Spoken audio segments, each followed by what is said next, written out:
ഈ 10th level പരീക്ഷയിൽ ഉറപ്പായിട്ടും ചോദ്യം വരുന്ന ഒരു സെക്ഷനാണ് ഭരണഘടനയിലെ ഭേദഗതികൾ എന്ന് പറയുന്നത്. ആ ഒരു ഭാഗമാണ് കംപ്ലീറ്റ് ആയിട്ട് നമ്മൾ ഈ ഒരു വീഡിയോയിലൂടെ അങ്ങ് കവർ ചെയ്യുന്നത്. മുഴുവനായിട്ടും ഈ ഭേദഗതികൾ പക്കായിട്ട് നിങ്ങൾ പഠിച്ചിട്ട് പോവുകയാണെങ്കിൽ ഈ ഭാഗത്ത് നിന്ന് വരുന്ന ഈ ഒരു വീഡിയോ കൊണ്ട് പഠിച്ചാൽ ഈ ഭാഗത്ത് നിന്ന് വരുന്ന മുഴുവൻ ചോദ്യം നിങ്ങൾക്ക് ഉത്തരം എഴുതാൻ സാധിക്കും. അത് ഞാൻ ഉറപ്പ് തരുന്നത്. കാരണം അത്യാവശ്യം കോഡും കാര്യങ്ങളൊക്കെ വെച്ച് തന്നെയാണ് നമ്മുടെ ക്ലാസ് സെറ്റ് ചെയ്തേക്കുന്നത്. പക്കായിട്ട് നിങ്ങൾ പഠിച്ചാൽ മതി. ഇതുപോലെ എല്ലാ സബ്ജക്ട്സിൻ്റെയും വീഡിയോ ക്ലാസ്സും നോട്ട്സും ആവശ്യമുള്ളതെല്ലാം സിസ്റ്റമാറ്റിക്കായിട്ട് പ്രൊവൈഡ് ചെയ്യുന്നുണ്ട്. നമ്മളൊരു സ്പെഷ്യൽ 10th ലെവൽ കോഴ്സ് ചെയ്യുന്നുണ്ട്. ബെവ്കോ LDC വില്ലേജ് ഫീൽഡ് ടെസ്റ്റിൻ്റെ അപ്പോൾ അങ്ങനെയുള്ള ഇനി വരാൻ പോകുന്ന നോട്ടിഫിക്കേഷനുള്ള 10th ലെവൽ നോട്ടിഫിക്കേഷൻ ഉള്ള എല്ലാ തസ്തികൾക്കും ഇത് യൂസ്ഫുൾ ആകും.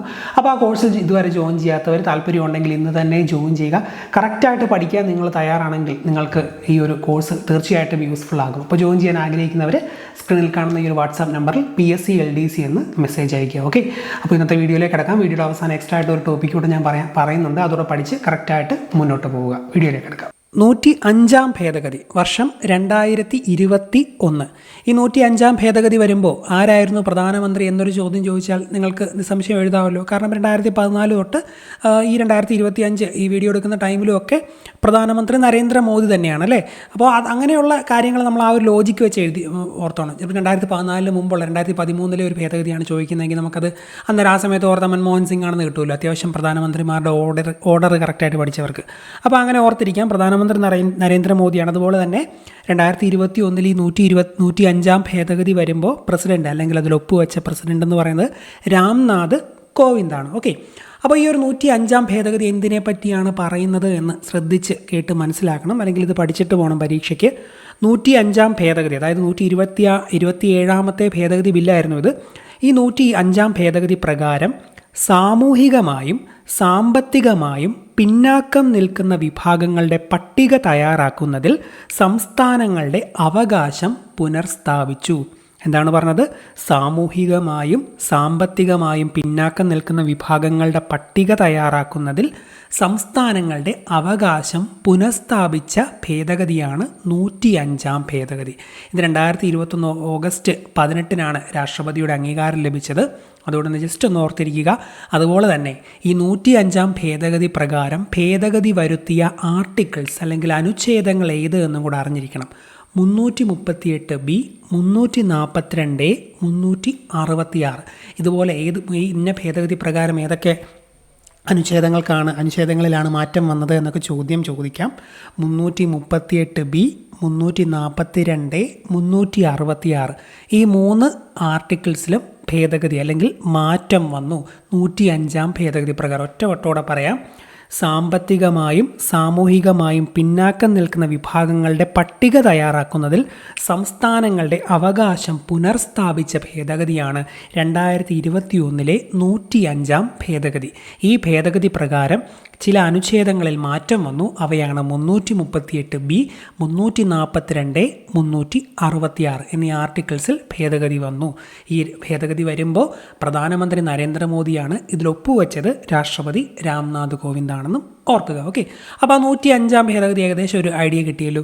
ഇനി നമുക്ക് അടുത്ത പ്രധാനപ്പെട്ട ഒരു ഭേദഗതിയാണ് 106 ഭേദഗതി. 106 ഭേദഗതി 2023 2023 പ്രധാനമന്ത്രി നരേന്ദ്രമോദി തന്നെയാണ്. പക്ഷേ പ്രസിഡന്റ് ദ്രൗപദി മുർമുവാണ്. 106 ഭേദഗതി ഒപ്പുവെച്ച പ്രസിഡന്റ് ദ്രൗപദി മുർമുവാണ്. അതൊക്കെ ഒന്ന് ഓർത്തോണം.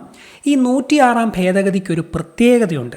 നമ്മുടെ പുതിയ പാർലമെൻറ്റ് മന്ദിരത്തിൽ അവതരിപ്പിച്ച ആദ്യത്തെ ബില്ലാണ് ഈ 106 ഭേദഗതി. പ്രധാനപ്പെട്ട പോയിൻ്റാണത്. നമ്മുടെ പുതിയ പാർലമെൻറ്റ് മന്ദിരത്തിൽ അവതരിപ്പിച്ച ആദ്യത്തെ ബില്ലാണ് 106 ഭേദഗതി. അതുകൊണ്ട് തന്നെ പുതിയ പാർലമെൻറ്റ് അവതരിപ്പിച്ച ബില്ല് ആയതുകൊണ്ട് മാത്രമല്ല വേറെ ചില കാര്യങ്ങൾ കൊണ്ടും അതിനൊത്തിരി പ്രാധാന്യം അറിയിക്കുന്ന ഒരു ബില്ലാണ്. ഇതിൻ്റെ പേര് ഈ 106 ഭേദഗതി മറ്റൊരു പേര് കൂടിയുണ്ട്. അതാണ് നാരി ശക്തി വന്ദൻ അധിനിയം. നാരി ശക്തി വന്ദൻ അധിനിയം എന്നാണ് ഈ ഒരു ബില്ലിൻ്റെ പേരെന്ന് പറയുന്നത്. പേരിൽ തന്നെ നമുക്ക് മനസ്സിലാകും സ്ത്രീകളുമായിട്ട് ബന്ധപ്പെട്ട എന്തോ ഒരു കാര്യമാണല്ലേ. നാരി ശക്തി വന്ദൻ അധിനിയം എന്നാണ് 106 ഭേദഗതിയുടെ പേര്. അപ്പോൾ സ്ത്രീകളുമായിട്ട് ബന്ധപ്പെട്ട ഒന്നാണ്. പുതിയ പാർലമെൻറ്റിലെ മന്ദിരത്തിൽ അവതരിപ്പിച്ച ആദ്യത്തെ ബില്ലാണ് എന്നും പറഞ്ഞു. അപ്പോൾ അതെന്താണ് 106 ഭേദഗതി? ലോകസഭയിലെയും അതുപോലെ തന്നെ സംസ്ഥാന നിയമസഭകളിലെയും ദേശീയ തലസ്ഥാനമായ ഡൽഹിയിലെയും മൊത്തം സീറ്റുകളുടെ 1/3 എന്ന് വെച്ചാൽ ഏകദേശം 33% വനിതകൾക്കായി 15 വർഷത്തേക്ക് സംവരണം ചെയ്യാൻ വ്യവസ്ഥ ചെയ്ത ഭേദഗതിയാണ് ഈ 106 ഭേദഗതി അഥവാ നാരി ശക്തി വന്ദൻ അധിനിയമം എന്ന പേരിൽ അറിയപ്പെടുന്ന പുതിയ പാർലമെൻറ്റിൽ അവതരിപ്പിച്ച ആദ്യത്തെ ബില്ല്. ഓക്കെ, ഒരുപാട് കാര്യങ്ങൾ ഇവിടെ ഞാൻ പറഞ്ഞു, ഒന്നുകൂടെ പറയാം. ലോക്സഭയിലെയും സംസ്ഥാന നിയമസഭകളിലെയും ദേശീയ തലസ്ഥാനമായ ഡൽഹിയിലെയും മൊത്തം സീറ്റുകളുടെ 1/3 അതായത് 33% വനിതകൾക്കായി 15 വർഷത്തേക്ക് സംവരണം ചെയ്യാൻ വ്യവസ്ഥ ചെയ്ത ഭേദഗതിയാണ് 106 ഭേദഗതി. വർഷം 2023. ഓർത്തിരിക്കുക, ഒറ്റോടെ പറയാം. ലോക്സഭയിലെയും സംസ്ഥാന നിയമസഭകളിലെയും ദേശീയ തലസ്ഥാനമായ ഡൽഹിയിലെയും മൊത്തം സീറ്റുകളുടെ 33% 1/3 വനിതകൾക്കായി 15 വർഷത്തേക്ക് സംവരണം ചെയ്യാൻ വ്യവസ്ഥ ചെയ്ത ഭേദഗതിയാണ് 106 ഭേദഗതി. 106 ഭേദഗതി വർഷം 2023. 106 ആകട്ടോ, 106 ഓർത്തോണം. അപ്പോൾ ഇതിന് മറ്റൊരു പേര് നാരി ശക്തി വന്ദൻ അധിനിയമം. ഇത് പുതിയ പാർലമെൻറ്റ് മന്ദിരത്തിൽ അവതരിപ്പിച്ച ആദ്യത്തെ ബില്ലാണ് എന്നും ഓർത്തിരിക്കുക. ഇനി ഈ ഭേദഗതി പ്രകാരം കൂട്ടിച്ചേർത്ത കുറച്ച് അനുച്ഛേദങ്ങളാണ് 330A, 332A, 334D. ഓർത്തോണം, ഈ ഭേദഗതി പ്രകാരം കൂട്ടിച്ചേർത്ത അനുച്ഛേദങ്ങളാണ് 330A, 332A, 334D. ഓക്കെ, അതുപോലെ തന്നെ രാജ്യസഭയിലും സംസ്ഥാന ലെജിസ്ലേറ്റീവ് കൗൺസിലുകളിലും വനിതാ സംവരണം ഉണ്ടാകില്ല എന്നും ഈ ഒരു ഭേദഗതി പ്രകാരം ഓർത്തുകൊള്ളുക. അതിന് പ്രത്യേകിച്ച് മാറ്റമൊന്നുമില്ല. രാജ്യസഭകളിലും സംസ്ഥാന ലെജിസ്ലേറ്റീവ് കൗൺസിലുകളിലും മാറ്റങ്ങൾ വന്നത് ലോക്സഭയിലെയും സംസ്ഥാന നിയമസഭകളിലെയും അതുപോലെ തന്നെ നാഷണൽ ക്യാപിറ്റലായ ഡൽഹിയിലെയുമാണ് മൊത്തം സീറ്റുകളുടെ 33%, അതായത് 1/3 വനിതകൾക്കായി 15 വർഷത്തേക്ക് സംവരണം ചെയ്തത്. ഈ ബില്ല് അവതരിപ്പിച്ചത് അർജുൻ റാം മേഘ്വാൾ ആയിരുന്നു. ജസ്റ്റ് ഒന്ന് ഓർത്തിരുന്നാൽ മതി, അർജുൻ റാം മേഘ്വാൾ ആയിരുന്നു ഈ ബില്ല് അവതരിപ്പിച്ചത്. ഇതിന് രാഷ്ട്രപതി അംഗീകാരം നൽകിയത് 2023 സെപ്റ്റംബർ 28 ജസ്റ്റ് ഈ കാര്യങ്ങളൊക്കെ 106 ഭേദഗതിയായി ബന്ധപ്പെട്ട് ഒന്ന് അറിഞ്ഞിരിക്കുക. ഓക്കെ, 104 ഭേദഗതി 2020. ഇത് പ്രതിപാദിക്കുന്നത് അല്ലെങ്കിൽ ഇതെന്തുമായി ബന്ധപ്പെട്ടിരിക്കുന്നു എന്ന് ചോദിച്ചാൽ നിയമനിർമ്മാണ സഭകളിലെ SC/ST ആംഗ്ലോ ഇന്ത്യൻ വിഭാഗങ്ങളിലെ റിസർവേഷൻ സംബന്ധിക്കുന്ന ആ ഒരു ഭാഗങ്ങളിൽ ഭേദഗതി വരുത്തുകയാണ് ഈ 104 ഭേദഗതി ചെയ്തത്. 104 ഭേദഗതി 2020 നിയമനിർമ്മാണ സഭകളിലെ SC/ST ആംഗ്ലോ ഇന്ത്യൻ വിഭാഗങ്ങളിലെ SC/ST ആംഗ്ലോ ഇന്ത്യൻ വിഭാഗങ്ങളിലെ റിസർവേഷൻ സംബന്ധിക്കുന്ന ഭാഗങ്ങളിൽ ഭേദഗതി വരുത്തി. ഇനി ഈ ഭേദഗതി പ്രകാരം ലോക്സഭയിലെയും സംസ്ഥാന നിയമസഭകളിലേക്കുമുള്ള SC/ST വിഭാഗങ്ങളുടെ സംവരണം 2030 ജനുവരി 25 വരെ നീട്ടുകയും അതുപോലെ ആംഗ്ലോ ഇന്ത്യക്കാരുടെ നാമനിർദ്ദേശം റദ്ദാക്കുകയും ചെയ്തു. അതാണ് ഈ ഭേദഗതി ചെയ്തത്. അപ്പോൾ SC/ST ആംഗ്ലോ ഇന്ത്യൻ വിഭാഗങ്ങളുടെ സംവരണവുമായി ബന്ധപ്പെട്ട നിയമനിർമ്മാണ സഭകളിലെ സംവരണവുമായി ബന്ധപ്പെട്ട ഭേദഗതിയാണ് 104 ഭേദഗതി 2020.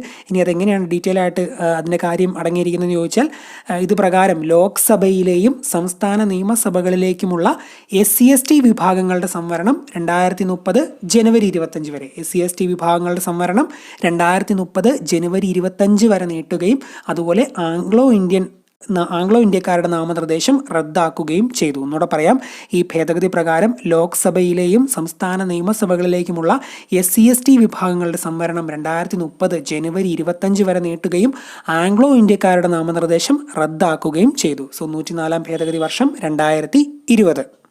ഇനി നമുക്ക് ഒന്നാമത്തെ ഭേദഗതി തൊട്ട് പ്രധാനപ്പെട്ട എല്ലാ ഭേദഗതികളും പഠിച്ചു പോവാം. ഈ അമെൻമെൻറ്റ്സ് എന്ന് പറയുന്ന ടോപ്പിക്കിലെ ഇമ്പോർട്ടൻ്റ് ആയിട്ടുള്ള എല്ലാ ഭേദഗതികളും പഠിച്ചാൽ തന്നെ നമുക്ക് ഇതിൽ നിന്ന് വരുന്ന ഫുൾ മാർക്ക് മേടിക്കാൻ പറ്റും. സോ ശ്രദ്ധിച്ചിരിക്കുക. ഒന്നാമത്തെ ഭേദഗതി അല്ലെങ്കിൽ ഫസ്റ്റ് അമെൻമെൻറ്റിൻ്റെ വർഷം 1951. 1951 ആണ് ഫസ്റ്റ് അമെൻമെൻറ്റിൻ്റെ വർഷമെന്ന് അറിഞ്ഞിരിക്കുക.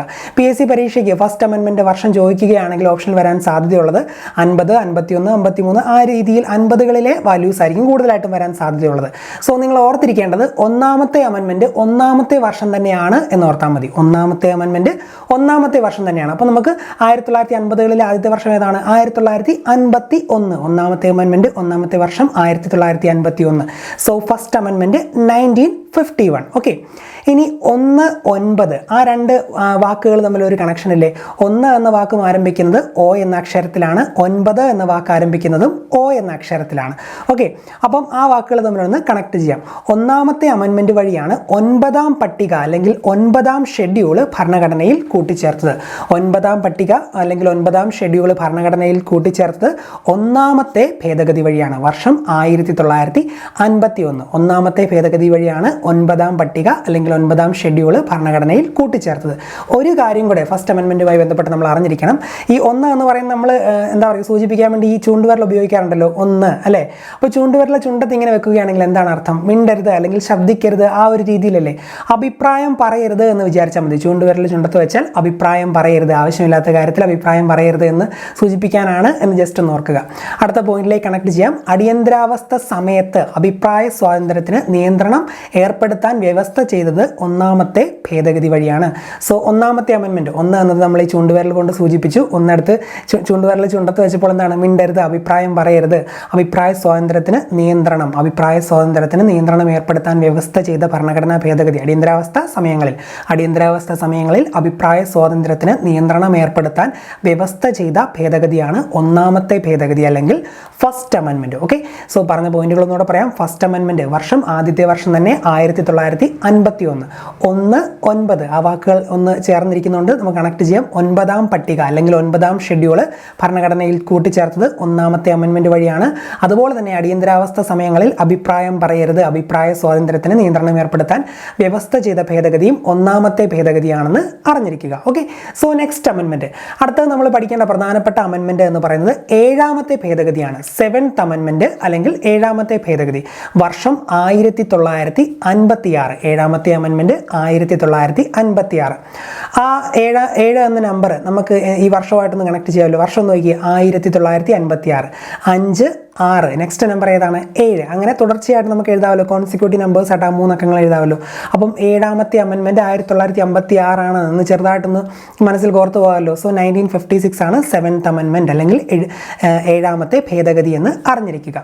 ഇനി 7 എന്ന ഈ ഒരു നമ്പർ തിരിച്ചിടുകയാണെങ്കിൽ, ഒന്ന് റിവേഴ്സ് ചെയ്തിടുകയാണെങ്കിൽ എന്ത് വരും? ഇങ്ങനെ എല്ല് പോലെ വരത്തില്ലേ?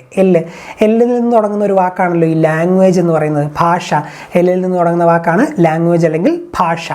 ഭാഷ അടിസ്ഥാനത്തിൽ സംസ്ഥാനങ്ങളെ പുനർസംഘടിപ്പിച്ച ഭേദഗതി ഏത് എന്ന് ചോദിച്ചാൽ 7ാമത്തെ ഭേദഗതി. 1956 7ാമത്തെ ഭേദഗതിയാണ് ഭാഷാ അടിസ്ഥാനത്തിൽ സംസ്ഥാനങ്ങളെ പുനർസംഘടിപ്പിച്ചത്. നമ്മളെങ്ങനെയാണ് പറഞ്ഞത്?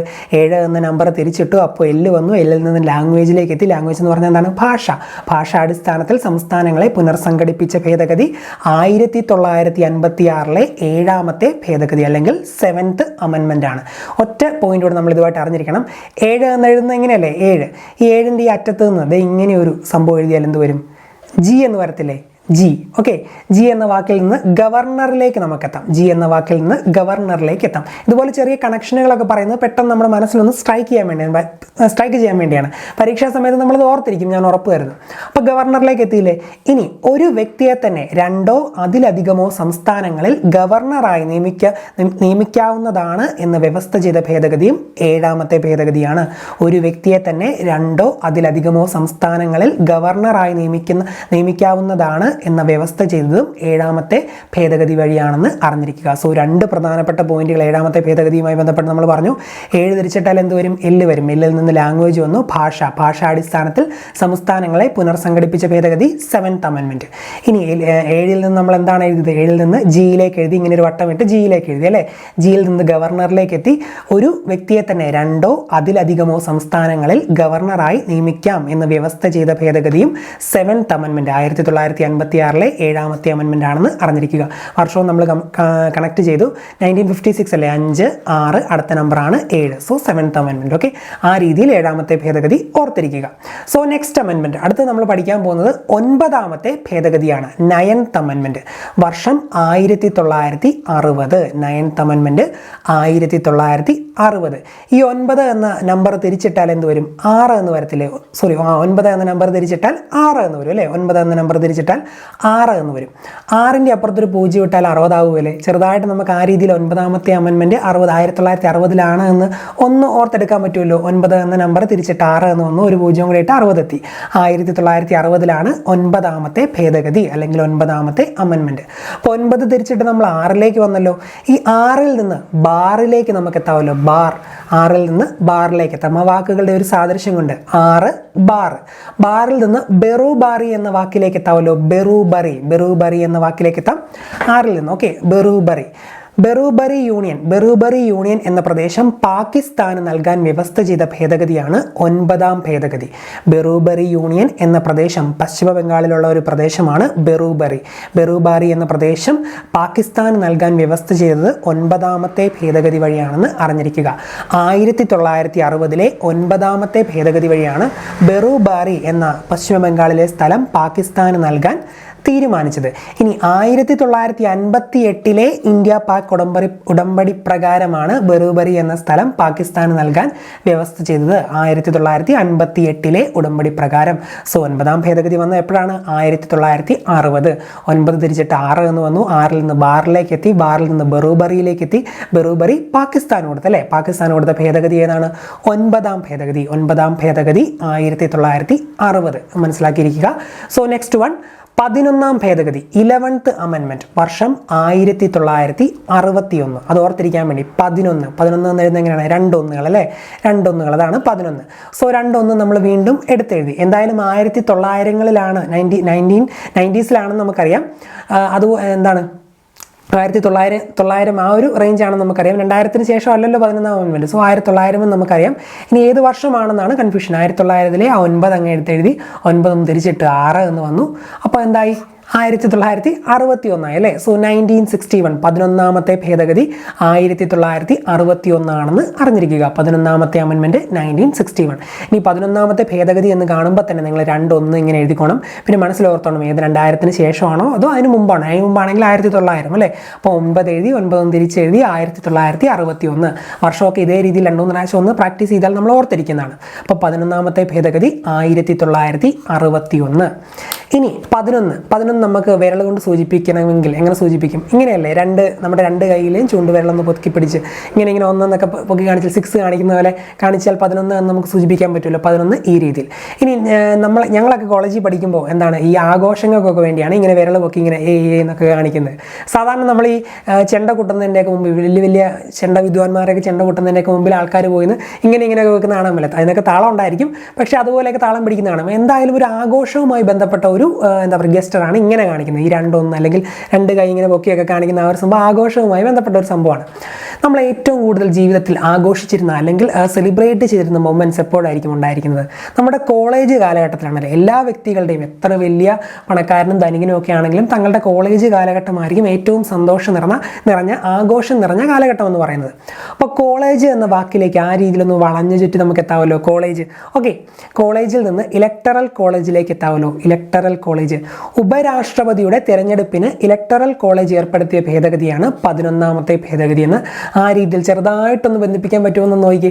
11ാമത്തെ ഭേദഗതി നമ്മൾ 2 ഇങ്ങനെ കാണിച്ചു. ഇങ്ങനെ കാണിക്കുന്നതിന് പകരം ആഘോഷം എന്ന് പറഞ്ഞു. ആഘോഷത്തിൽ നിന്ന് ഏറ്റവും കൂടുതൽ ആഘോഷമുള്ള നമ്മുടെ ജീവിത കാലഘട്ടം കോളേജ് കാലഘട്ടമാണെന്ന് പറഞ്ഞു. അതിൽ നിന്ന് കോളേജിലേക്ക് എത്തി. പിന്നെ ഇലക്ടറൽ കോളേജ് ഏർപ്പെടുത്തി. ആരുടെ തെരഞ്ഞെടുപ്പിന്? വൈസ് പ്രസിഡന്റ്, ഉപരാഷ്ട്രപതിയെ തെരഞ്ഞെടുക്കുന്നതിന് ഇലക്ടറൽ കോളേജ് ഏർപ്പെടുത്തിയ ഭേദഗതിയാണ് 11ാമത്തെ ഭേദഗതി. 1961 11ാമത്തെ അമെൻമെൻറ്റ് പ്രകാരമാണ് പാർലമെൻറ്റിൻ്റെ സംയുക്ത സമ്മേളനം വഴി തിരഞ്ഞെടുത്തുകൊണ്ടിരുന്ന ഉപരാഷ്ട്രപതിയെ ഇലക്ടറൽ കോളേജ് വഴി തിരഞ്ഞെടുക്കാൻ ഭരണ നിയമം കൊണ്ടുവന്നു. ഓക്കെ, ഒന്നുകൂടെ പറയാം. പാർലമെൻറ്റിൻ്റെ സംയുക്ത സമ്മേളനം വഴി ഉപരാഷ്ട്രപതിയെ തിരഞ്ഞെടുത്തിരുന്ന രീതി മാറ്റി ഇലക്ടറൽ കോളേജ് ഏർപ്പെടുത്തിയ ഭേദഗതിയാണ് 11ാമത്തെ ഭേദഗതി. പാർലമെൻറ്റിൻ്റെ സംയുക്ത സമ്മേളനം വഴി ഉപരാഷ്ട്രപതിയെ തിരഞ്ഞെടുത്തിരുന്ന രീതി മാറ്റി ഇലക്ടറൽ കോളേജ് ഏർപ്പെടുത്തിയ ഭേദഗതി 11ാമത്തെ ഭേദഗതി. വർഷം 1961, 1961 11th അമെൻമെൻറ്റ്. ഓക്കെ, മനസ്സിലായി എന്ന് വിശ്വസിക്കുന്നു. ഈ കണക്ഷനുകളൊക്കെ നിങ്ങൾ എവിടെയെങ്കിലും എഴുതിയിടുവോ അല്ലെങ്കിൽ ഒന്ന് കുറിച്ച് വെച്ച് എന്തായാലും ഒന്ന് ചെയ്തു പോകുക എങ്കിൽ മാത്രമേ ഉള്ളൂ പിന്നീട് ഒരിക്കൽ നിങ്ങൾ നോക്കുമ്പോൾ അല്ലെങ്കിൽ പരീക്ഷയ്ക്ക് മുമ്പ് നിങ്ങൾ നോക്കുമ്പോൾ പെട്ടെന്ന് സ്ട്രൈക്ക് ചെയ്യത്തുള്ളൂ. അങ്ങനെ ഒന്ന് എഴുതിയിട്ടൊക്കെ പോകുകയാണെങ്കിൽ പെട്ടെന്ന് നമുക്ക് 1-2 പ്രാവശ്യം 2 ദിവസം ഇടവിട്ട് നോക്കുമ്പോൾ വിത്തിൻ 5 minutes കൊണ്ട് നമുക്ക് ഇതെല്ലാം നോക്കി തീരാൻ പറ്റും. സോ ആ രീതി ഒന്ന് ഫോളോ ചെയ്ത് നോക്കുക. അപ്പോൾ 11ാമത്തെ ഭേദഗതി 1961 കോളേജ് ഇലക്ടറൽ കോളേജ് ഉപരാഷ്ട്രപതിയുടെ തെരഞ്ഞെടുപ്പ്. ഓക്കെ, മനസ്സിലായി എന്ന് വിശ്വസിക്കുന്നു. സോ നെക്സ്റ്റ് അമെൻമെൻറ്റ് 15ാമത്തെ ഭേദഗതി വർഷം 1963. ഓക്കെ, ഈ 15-ലെ 1ഉം 5ഉം കൂടെ കൂട്ടിക്കഴിഞ്ഞാൽ എന്ത് വരും? 6 എന്ന് വരും അല്ലേ? 6 എന്ന നമ്പറിന് നമ്മുടെ PSC ക്ലാസ്സിൽ ഒരു പ്രത്യേകത ഉണ്ടല്ലോ. എന്താണ്? കാലൻ്റെ നമ്പറാണ്. 6 എന്നത് കാലൻ്റെ നമ്പറാണ് എന്ന് നമുക്കറിയാം. സദാനന്ദന സമയത്തിൽ ദിലീപ് പറയുന്ന കുറേ ക്ലാസ്സുകൾ ഞാനിത് ഈ കോഡ് വെച്ച് തന്നെ കുറേ കാര്യങ്ങൾ പറഞ്ഞിട്ടുണ്ട്. ഇതിലും അത് തന്നെയാണ് ഉപയോഗിക്കാൻ പോകുന്നത്.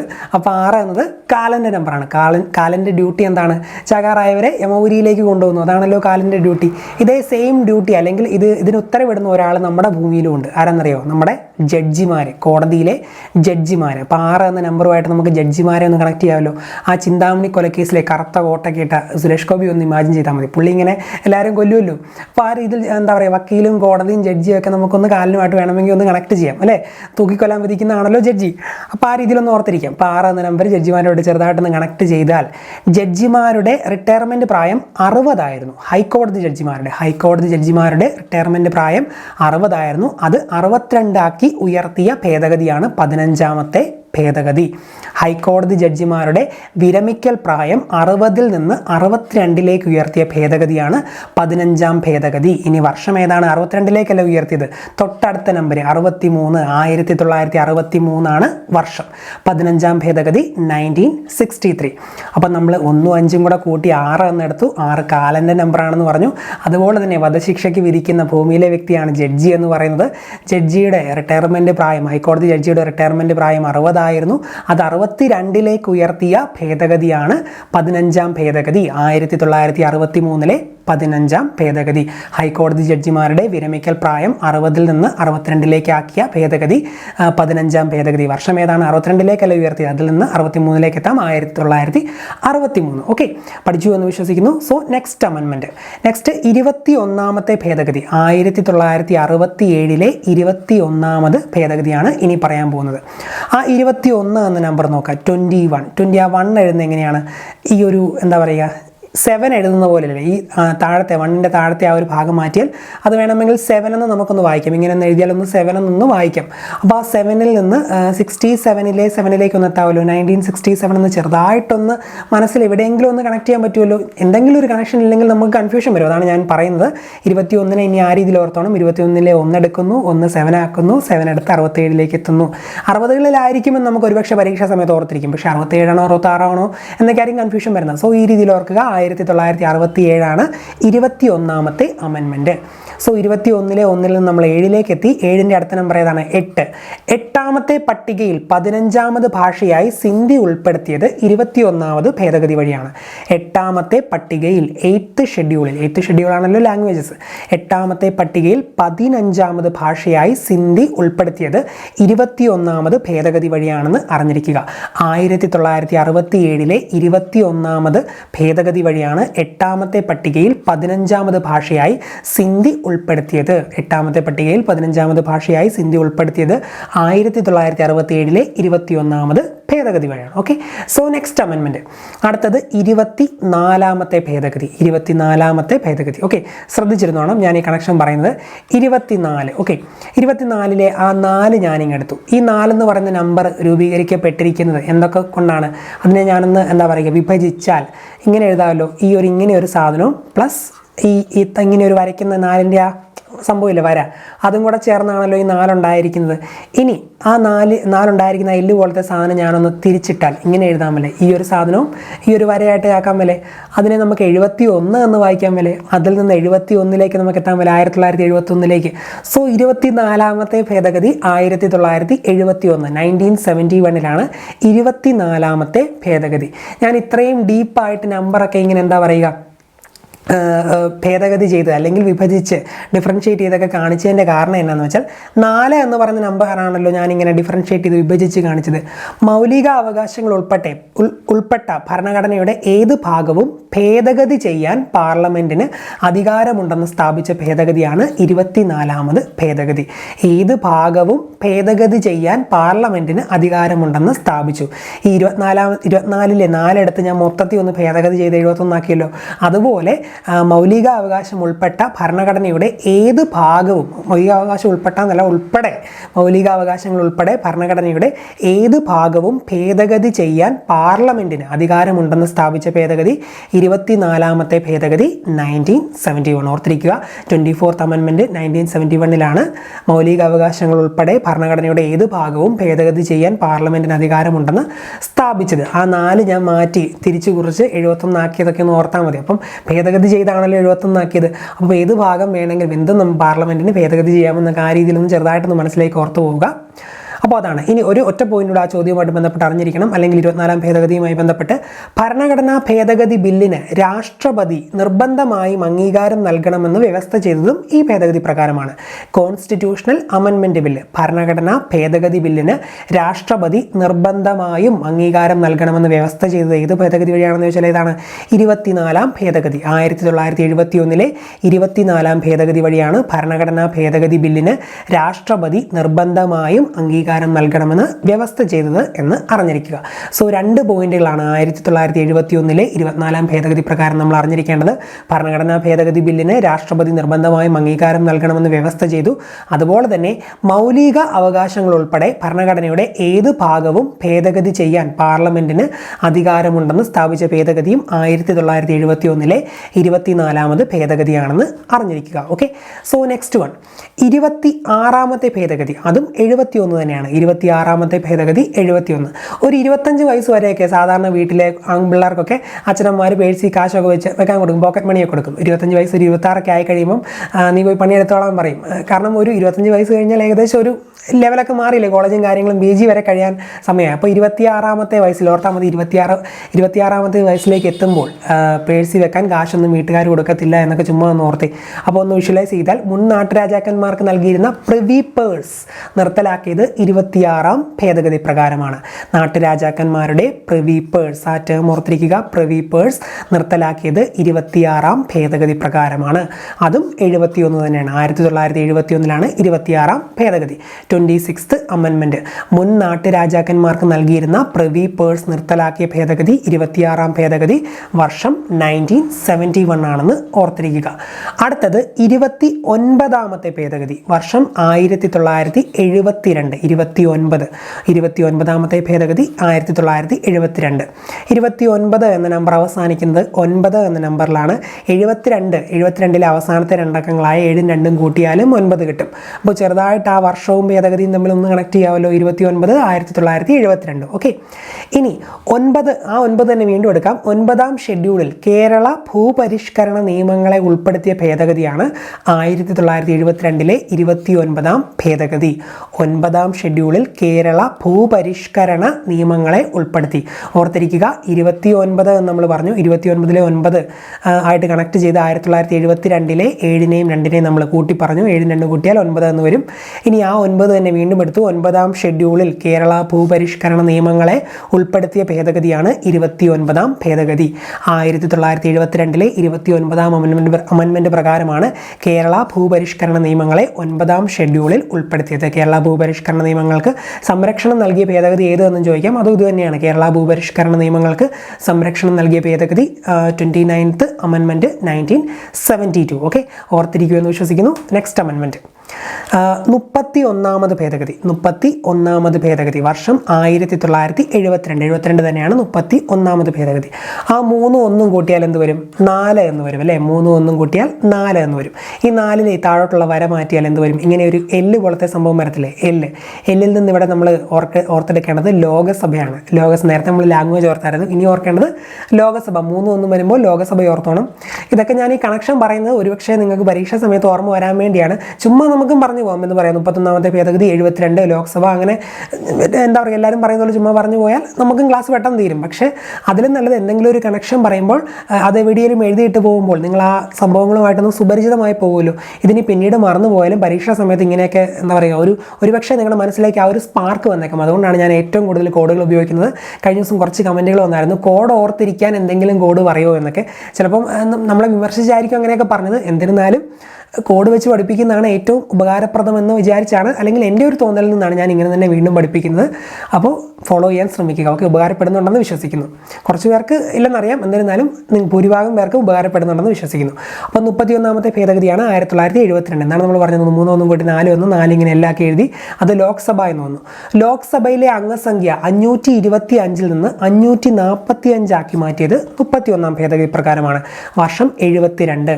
ഓർത്തിരിക്കുക, 31ാമത്തെ ഭേദഗതി പ്രകാരമാണ് ലോക്സഭയിലെ അംഗസംഖ്യ 525 നിന്ന് 545 ആക്കി മാറ്റിയത്. 525 to 545. എന്തായാലും 5-ൽ തുടങ്ങി 5-ൽ അവസാനിക്കുന്നു എന്ന് നമുക്ക് പറയാം. ആദ്യത്തേത് 2, രണ്ടാമത്തേത് 4. സോ 525 നിന്ന് 545 എത്തി. 525 നിന്ന് 545 മാറ്റിയത് 31ാമത് ഭേദഗതി പ്രകാരമാണ്. വർഷം 1972. ഓക്കെ, ഇനി നെക്സ്റ്റ് വൺ 33ാമത് ഭേദഗതി, 33rd അമെൻമെൻറ്റ്. വർഷം 1974. 1974. 33ാമത് അമെൻമെൻറ്റ് 1974. ഓക്കെ, 33 2 3 അല്ലേ? അതിൽ ആദ്യത്തെ 3 ഇങ്ങനെ എഴുതിയിട്ട് മറ്റേ 3 ഇപ്പുറത്തുള്ള 3 ഞാൻ ദേ ഇങ്ങനെ ഒന്ന് എഴുതി. അപ്പോൾ എന്ത് വരും? ഒരു കൂടാരം പോലെ അല്ലെങ്കിൽ ഒരു ജയിൽ പോലെ ഇങ്ങനെ ലോക്ക്ഡ് ആയിട്ടുള്ള ഒരു സംഭവം വരത്തില്ലേ? അതിനകത്ത് ഒരു MP-യും ഒരു MLA-യും നിൽക്കുന്നുണ്ട് എന്ന് ജസ്റ്റ് ഇമാജിൻ ചെയ്യുക. ഒരു MP-യും MLA-യും. അപ്പോൾ രണ്ടുപേര് ഇങ്ങനെ ലോക്ക് ചെയ്ത് ഈ രീതിയിൽ ഒരു MP-യും MLA-യും വെച്ച് കഴിഞ്ഞാൽ എന്ത് വരും? അവർക്ക് ഭയങ്കരമായി പ്രഷറാവും, സമ്മർദ്ദം ഉണ്ടാകും. സോ സമ്മർദ്ദം ഉണ്ടായാൽ ഇവരെന്ത് ചെയ്യും? ഇവർ രാജിവെക്കും എന്ന് ഓർത്താൽ മതി. സമ്മർദ്ദം ഉണ്ടായാൽ രാജിവെക്കും. സോ 33-നെ ആ രീതിയിൽ ചുമ്മാ നമ്മൾ മനസ്സിലൊന്ന് വിഷ്വലൈസ് ചെയ്യുകയാണെങ്കിൽ ഇതൊക്കെ ഒന്ന് ഓർത്തിരിക്കാൻ പറ്റും. അല്ലെങ്കിൽ ചുമ്മാ പറഞ്ഞു പോയാൽ ഓർത്തിരിക്കത്തില്ല. അതുകൊണ്ടാണ് ഞാൻ ചുമ്മാ എന്തെങ്കിലുമൊക്കെ ഇങ്ങനെ പറയുന്നത്. MP, MLA നമ്മൾ ആ 3 ഒന്ന് തിരിച്ചിട്ടിട്ട് ഒരു കൂടിനകത്താക്കി അവർക്ക് പ്രഷർ കൊടുത്തു. പ്രഷർ കൊടുത്തപ്പം നമ്മുടെ യഥാർത്ഥ രീതി പറയുകയാണെങ്കിൽ പ്രഷർ എന്നല്ല പറയേണ്ടത്, കാശ് കൊടുത്താണ്. ഇപ്പം നമ്മൾ കാണുന്നുണ്ടല്ലോ, പത്രങ്ങളിലൊക്കെ വായിക്കുന്നുണ്ട്, ഇന്ന പാർട്ടിയുടെ ഇതിൽ മത്സരിച്ചിട്ട് അവരെ പിന്നെ എന്താ പറയുക, നിയമസഭ അല്ലെങ്കിൽ മന്ത്രിസഭ രൂപീകരിക്കുന്നതിന് മുമ്പ് ഏതെങ്കിലുമൊക്കെ ഹോട്ടലിൽ കൊണ്ട് ഒളിപ്പിച്ച് താമസിപ്പിക്കുന്ന ഒരു അവസ്ഥയൊക്കെയാണ്. കാരണം അല്ലെങ്കിൽ കാശ് കൊടുത്താൽ അവരും അറിയും. അപ്പം പറഞ്ഞിട്ട് കാര്യമൊന്നുമില്ല. 33ാമത്തെ ഭേദഗതി MP, MLA എന്നിവർ സമ്മർദ്ദത്തിന് വിധേയരായി രാജിവെക്കുന്നത് തടയുന്നതിനുള്ള വ്യവസ്ഥകൾ ഉൾപ്പെടുത്തിയ ഭേദഗതിയാണ് 33ാമത്തെ ഭേദഗതി. MP, MLA എന്നിവർ സമ്മർദ്ദത്തിന് വിധേയരായി രാജിവെക്കുന്നത് തടയുന്നതിനുള്ള വ്യവസ്ഥകൾ ഉൾപ്പെടുത്തിയ ഭേദഗതി. 33ാമത്തെ ഭേദഗതിയുടെ വർഷം ഏതാണ്? 1974 എന്നൂടെ പറയാം.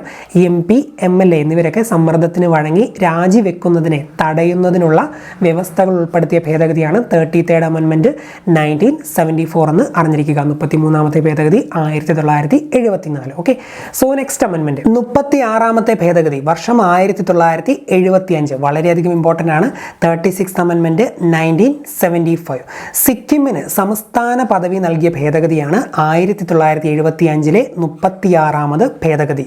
സിക്കിമിന് സംസ്ഥാന പദവി നൽകിയ ഭേദഗതിയാണ് 1975-ലെ 36ാമത് ഭേദഗതി എന്ന് അറിഞ്ഞിരിക്കുക. ഒരു ചെറിയ കൺഫ്യൂഷനുള്ള സംഭവം അവിടെ വരാൻ സാധ്യതയുണ്ട്. 35ാമത്തെ ഭേദഗതി, സിക്കിമിന് അസോസിയേറ്റ് സംസ്ഥാനം അല്ലെങ്കിൽ അസോസിയേറ്റ് സ്റ്റേറ്റ് എന്ന പദവി നൽകിയത് 35ാമത്തെ ഭേദഗതിയാണ്. ഒരുപക്ഷെ അങ്ങനെ ചോദിച്ചാൽ ചാടിക്കയറി 36 എന്ന് എഴുതരുത്. സിക്കിമിന് അസോസിയേറ്റ് സ്റ്റേറ്റ് അല്ലെങ്കിൽ അസോസിയേറ്റ് സംസ്ഥാനം എന്ന പദവി നൽകിയത് 35ാമത്തെ ഭേദഗതി. സിക്കിമിന് സംസ്ഥാന പദവി നൽകിയ ഭേദഗതി 36ാമത്തെ ഭേദഗതിയാണെന്നും അറിഞ്ഞിരിക്കുക. അത് തന്നെയാണ് ഇമ്പോർട്ടൻ്റ്. സിക്കിമിന് സംസ്ഥാന പദവി നൽകിയ ഭേദഗതി 36ാമത്തെ ഭേദഗതി, വർഷം 1975 ആണെന്നും അറിഞ്ഞിരിക്കുക. ഓക്കെ, ഇനി 2 അമെൻമെൻറ്റ്സോടെ നമുക്ക് പഠിക്കാനുണ്ട് ഈ ഒരു വീഡിയോയിൽ. കുറേ എണ്ണം ഇനിയും ഉണ്ട്, എന്നിരുന്നാലും പ്രധാനമായും PC പരീക്ഷകളിൽ ചോദിക്കുന്ന 2 അമെൻമെൻറ്റ്സോടെയാണ് ഈ ഒരു വീഡിയോയിൽ ഉൾപ്പെടുത്തിയിരിക്കുന്നത്. ആദ്യത്തേത് 44th അമെൻമെൻറ്റ് 44ാമത്തെ ഭേദഗതി വർഷം എത്രയാണ്? 1978. 1978 44ാമത് ഭേദഗതി. ഏറ്റവും കൂടുതൽ പേര് തെറ്റിക്കുന്ന ഈ വർഷമാണ്. പലപ്പോഴും PSC ചോദിക്കുക 44ാമത്തെ അമെൻമെൻറ്റ് ഏത് വർഷമാണെന്ന്. ഓപ്ഷനിൽ 1976 കാണും, 77 കാണും, 78 കാണും. അപ്പോൾ പലരും 76 എഴുതും, തെറ്റിപ്പോവുകയും ചെയ്യും. ഓർത്തിരിക്കുക 78 ഈ 4 കൂട്ടിയാൽ എന്ത് വരും? 44 4 കൂട്ടിയാൽ 8 എന്ന് വരും. ആ രീതിയിൽ 78 8 കണക്ട് ചെയ്യാമല്ലോ. സോ 44ാമത് ഭേദഗതി 1978. 1978 44ാമത്തെ ഭേദഗതി എന്ന് അറിഞ്ഞിരിക്കുക. ഏറ്റവും ഇമ്പോർട്ടൻ്റ് പോയിന്റ് എന്താണ്? ഈ ഒരു ഭേദഗതിയുമായി ബന്ധപ്പെട്ട് PSC ചോദിക്കുന്ന രീതിയിൽ സ്വത്തവകാശം തന്നെ, സ്വത്തവകാശത്തെ മൗലികാവകാശങ്ങളുടെ പട്ടികയിൽ നിന്ന് നീക്കം ചെയ്ത ഭേദഗതിയാണ് 44ാമത് ഭേദഗതി. സ്വത്തവകാശത്തെ മൗലികാവകാശങ്ങളുടെ പട്ടികയിൽ നിന്ന് നീക്കം ചെയ്ത ഭേദഗതി 44th അമെൻമെൻറ്റ് 1978 ആണെന്ന് അറിഞ്ഞിരിക്കുക. ഇനി 352 ഉണ്ടല്ലോ ആർട്ടിക്കിൾ 352 അനുസരിച്ച് അടിയന്തരാവസ്ഥ പ്രഖ്യാപിക്കാനുള്ള കാരണങ്ങളിൽ ഒന്നായിരുന്ന ആഭ്യന്തര കലഹം എന്നത് മാറ്റി സായുധ വിപ്ലവം എന്ന വാക്ക് കൂട്ടിച്ചേർത്ത ഭേദഗതിയാണ് 44ാമത് അമെൻമെൻറ്റ്. ആഭ്യന്തര കലഹം അല്ലെങ്കിൽ ഇന്റേണൽ ഡിസ്റ്റർബൻസ് എന്ന ടേം മാറ്റി ആംഡ് റെബലിയൻ അല്ലെങ്കിൽ സായുധ വിപ്ലവം എന്ന വാക്ക് കൂട്ടിച്ചേർത്തു. ആർട്ടിക്കിൾ 352 ആഭ്യന്തര കലഹം എന്ന ടേം മാറ്റി സായുധ വിപ്ലവം അല്ലെങ്കിൽ ആംഡ് റെബലിയൻ എന്ന ടേം കൂട്ടിച്ചേർത്ത ഭേദഗതിയാണ് 1978 44ാമത് ഭേദഗതി എന്ന് അറിഞ്ഞിരിക്കുക. അതുപോലെ തന്നെ ആർട്ടിക്കിൾ 352 ക്യാബിനറ്റ് എന്ന പദം കൂട്ടിച്ചേർത്തതും 1978 44ാമത് ഭേദഗതിയാണ്. ആർട്ടിക്കിൾ 352 ക്യാബിനറ്റ് എന്ന പദം കൂട്ടിച്ചേർത്തു. അപ്പോൾ 352മായി ബന്ധപ്പെട്ട് 2 പോയിന്റുകൾ, ആഭ്യന്തര കലഹം എന്ന ടേം മാറ്റി സായുധ വിപ്ലവം അല്ലെങ്കിൽ ആംഡ് റെബലിയൻ എന്ന ടേം കൊണ്ടുവന്നു. 352 ക്യാബിനറ്റ് എന്ന പദം കൂട്ടിച്ചേർത്തു. അതുപോലെ തന്നെ അടിയന്തരാവസ്ഥ സമയത്ത് ആർട്ടിക്കിൾ 20ഉം 21ഉം റദ്ദു ചെയ്യാൻ കഴിയില്ല എന്ന വ്യവസ്ഥ ചെയ്തതും ഈ അമെൻമെൻറ്റ് പ്രകാരമാണ്. 20ഉം 21ഉം റദ്ദു ചെയ്യാൻ കഴിയില്ല. അടിയന്തരാവസ്ഥ സമയത്ത് റദ്ദു ചെയ്യാൻ കഴിയാത്ത അനുച്ഛേദങ്ങൾ 20ഉം 21ഉം ആർട്ടിക്കിൾ 20ഉം 21ഉം റദ്ദു ചെയ്യാൻ കഴിയില്ല എന്ന വ്യവസ്ഥ ചെയ്തതും ഈ അമെൻമെൻറ്റ് പ്രകാരമാണെന്ന് അറിഞ്ഞിരിക്കുക. ഏത് ഗവൺമെൻറ്റിൻ്റെ കാലത്താണ് 44ാമത് ഭേദഗതി പാസ്സാക്കിയത് എന്ന് ചോദിക്കാം.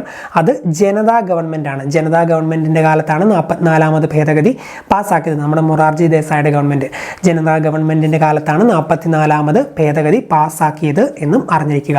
ഈ കൂട്ടത്തിൽ തന്നെ നമ്മൾ 42ാമത്തെ അമെൻമെൻറ്റും പഠിച്ചു പോകണം. 42ാമത്തെ ഭേദഗതി അതാണ് 1976 ഭേദഗതി. മിനി കോൺസ്റ്റിറ്റ്യൂഷൻ അല്ലെങ്കിൽ ചെറു ഭരണഘടന എന്നറിയപ്പെടുന്ന ഭരണഘടനാ ഭേദഗതിയാണ് 42ാമത് ഭേദഗതി. മിനി കോൺസ്റ്റിറ്റ്യൂഷൻ അല്ലെങ്കിൽ ചെറു ഭരണഘടന എന്നറിയപ്പെടുന്ന ഭേദഗതി ഏതെന്ന് ചോദിച്ചാൽ ഏതാണ്? 42ാമത് ഭേദഗതി. ഈ 4 2 കൂട്ടിയാൽ എന്ത് വരും? 6 എന്ന് വരും. 76 6.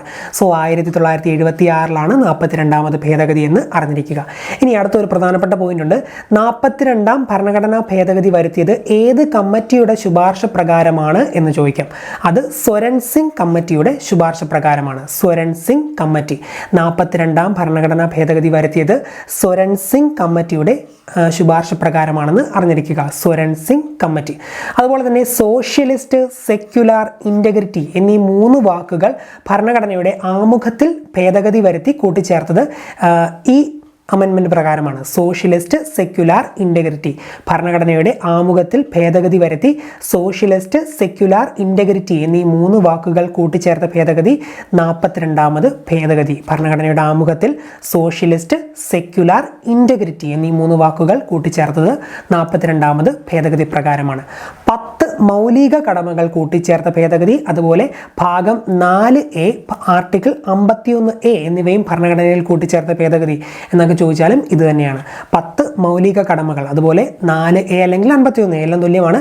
4A കൂട്ടിച്ചേർത്ത ഭേദഗതി, 51A കൂട്ടിച്ചേർത്ത ഭേദഗതി, 10 മൗലിക കടമകൾ കൂട്ടിച്ചേർത്ത ഭേദഗതി എന്നൊക്കെ ചോദിച്ചാലും 42ാമത് ഭേദഗതി. ഒന്നുകൂടെ പറയാം. 10 മൗലിക കടമകൾ, 4A പാർട്ട് 4A ഭാഗം 4A കൂട്ടിച്ചേർത്ത ഭേദഗതി, ആർട്ടിക്കിൾ 51A കൂട്ടിച്ചേർത്ത ഭേദഗതി, ഇതെല്ലാം 42ാമത് ഭേദഗതിയാണെന്ന് അറിഞ്ഞിരിക്കുക.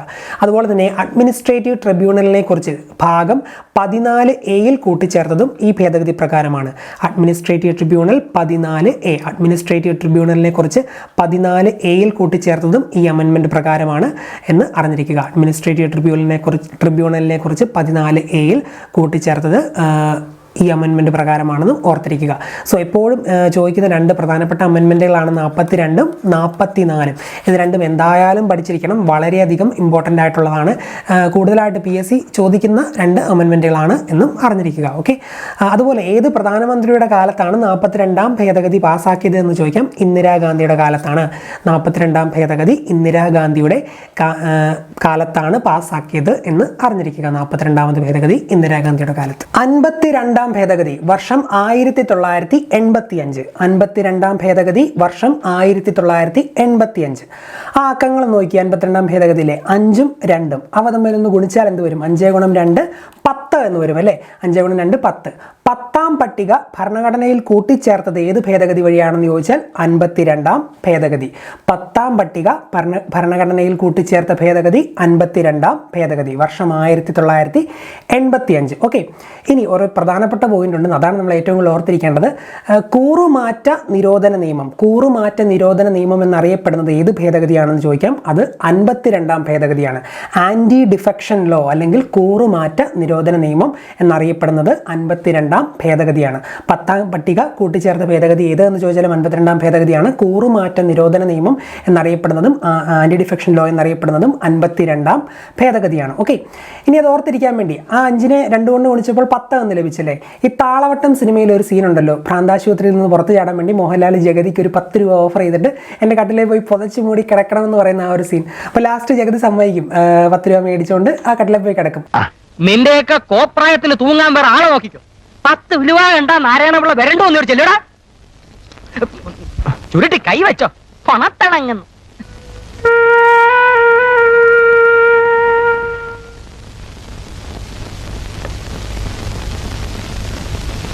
നീ എന്നെ നശിപ്പിച്ച് കിടങ്ങുമല്ലേടാ. അരമണിക്കൂറിനകത്ത് വരുവോടെ.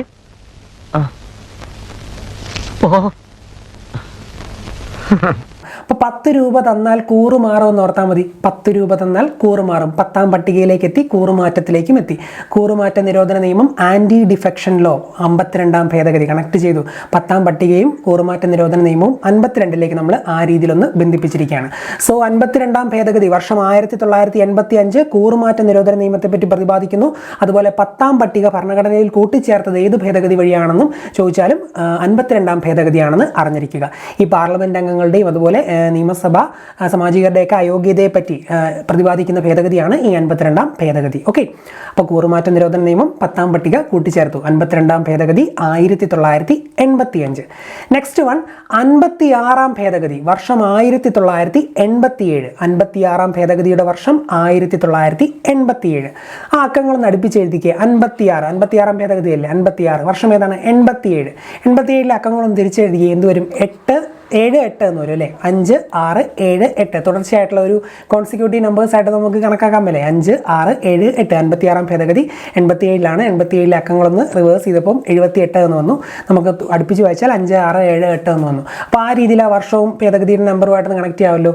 78 റിവേഴ്സ് ചെയ്താണ് 87 വന്നതെന്ന് ഓർത്താൽ മതി. 5 6 7 8 എഴുതിയിട്ട് 78 റിവേഴ്സ് ചെയ്താണ് 87 വന്നത്. അപ്പോൾ 56ാം ഭേദഗതി വർഷം 1987. ഈ 56ലെ 5ഉം 6 കൂട്ടിയാൽ എന്ത് വരും? 11 എന്ന് വരും അല്ലേ? 5 + 6 11.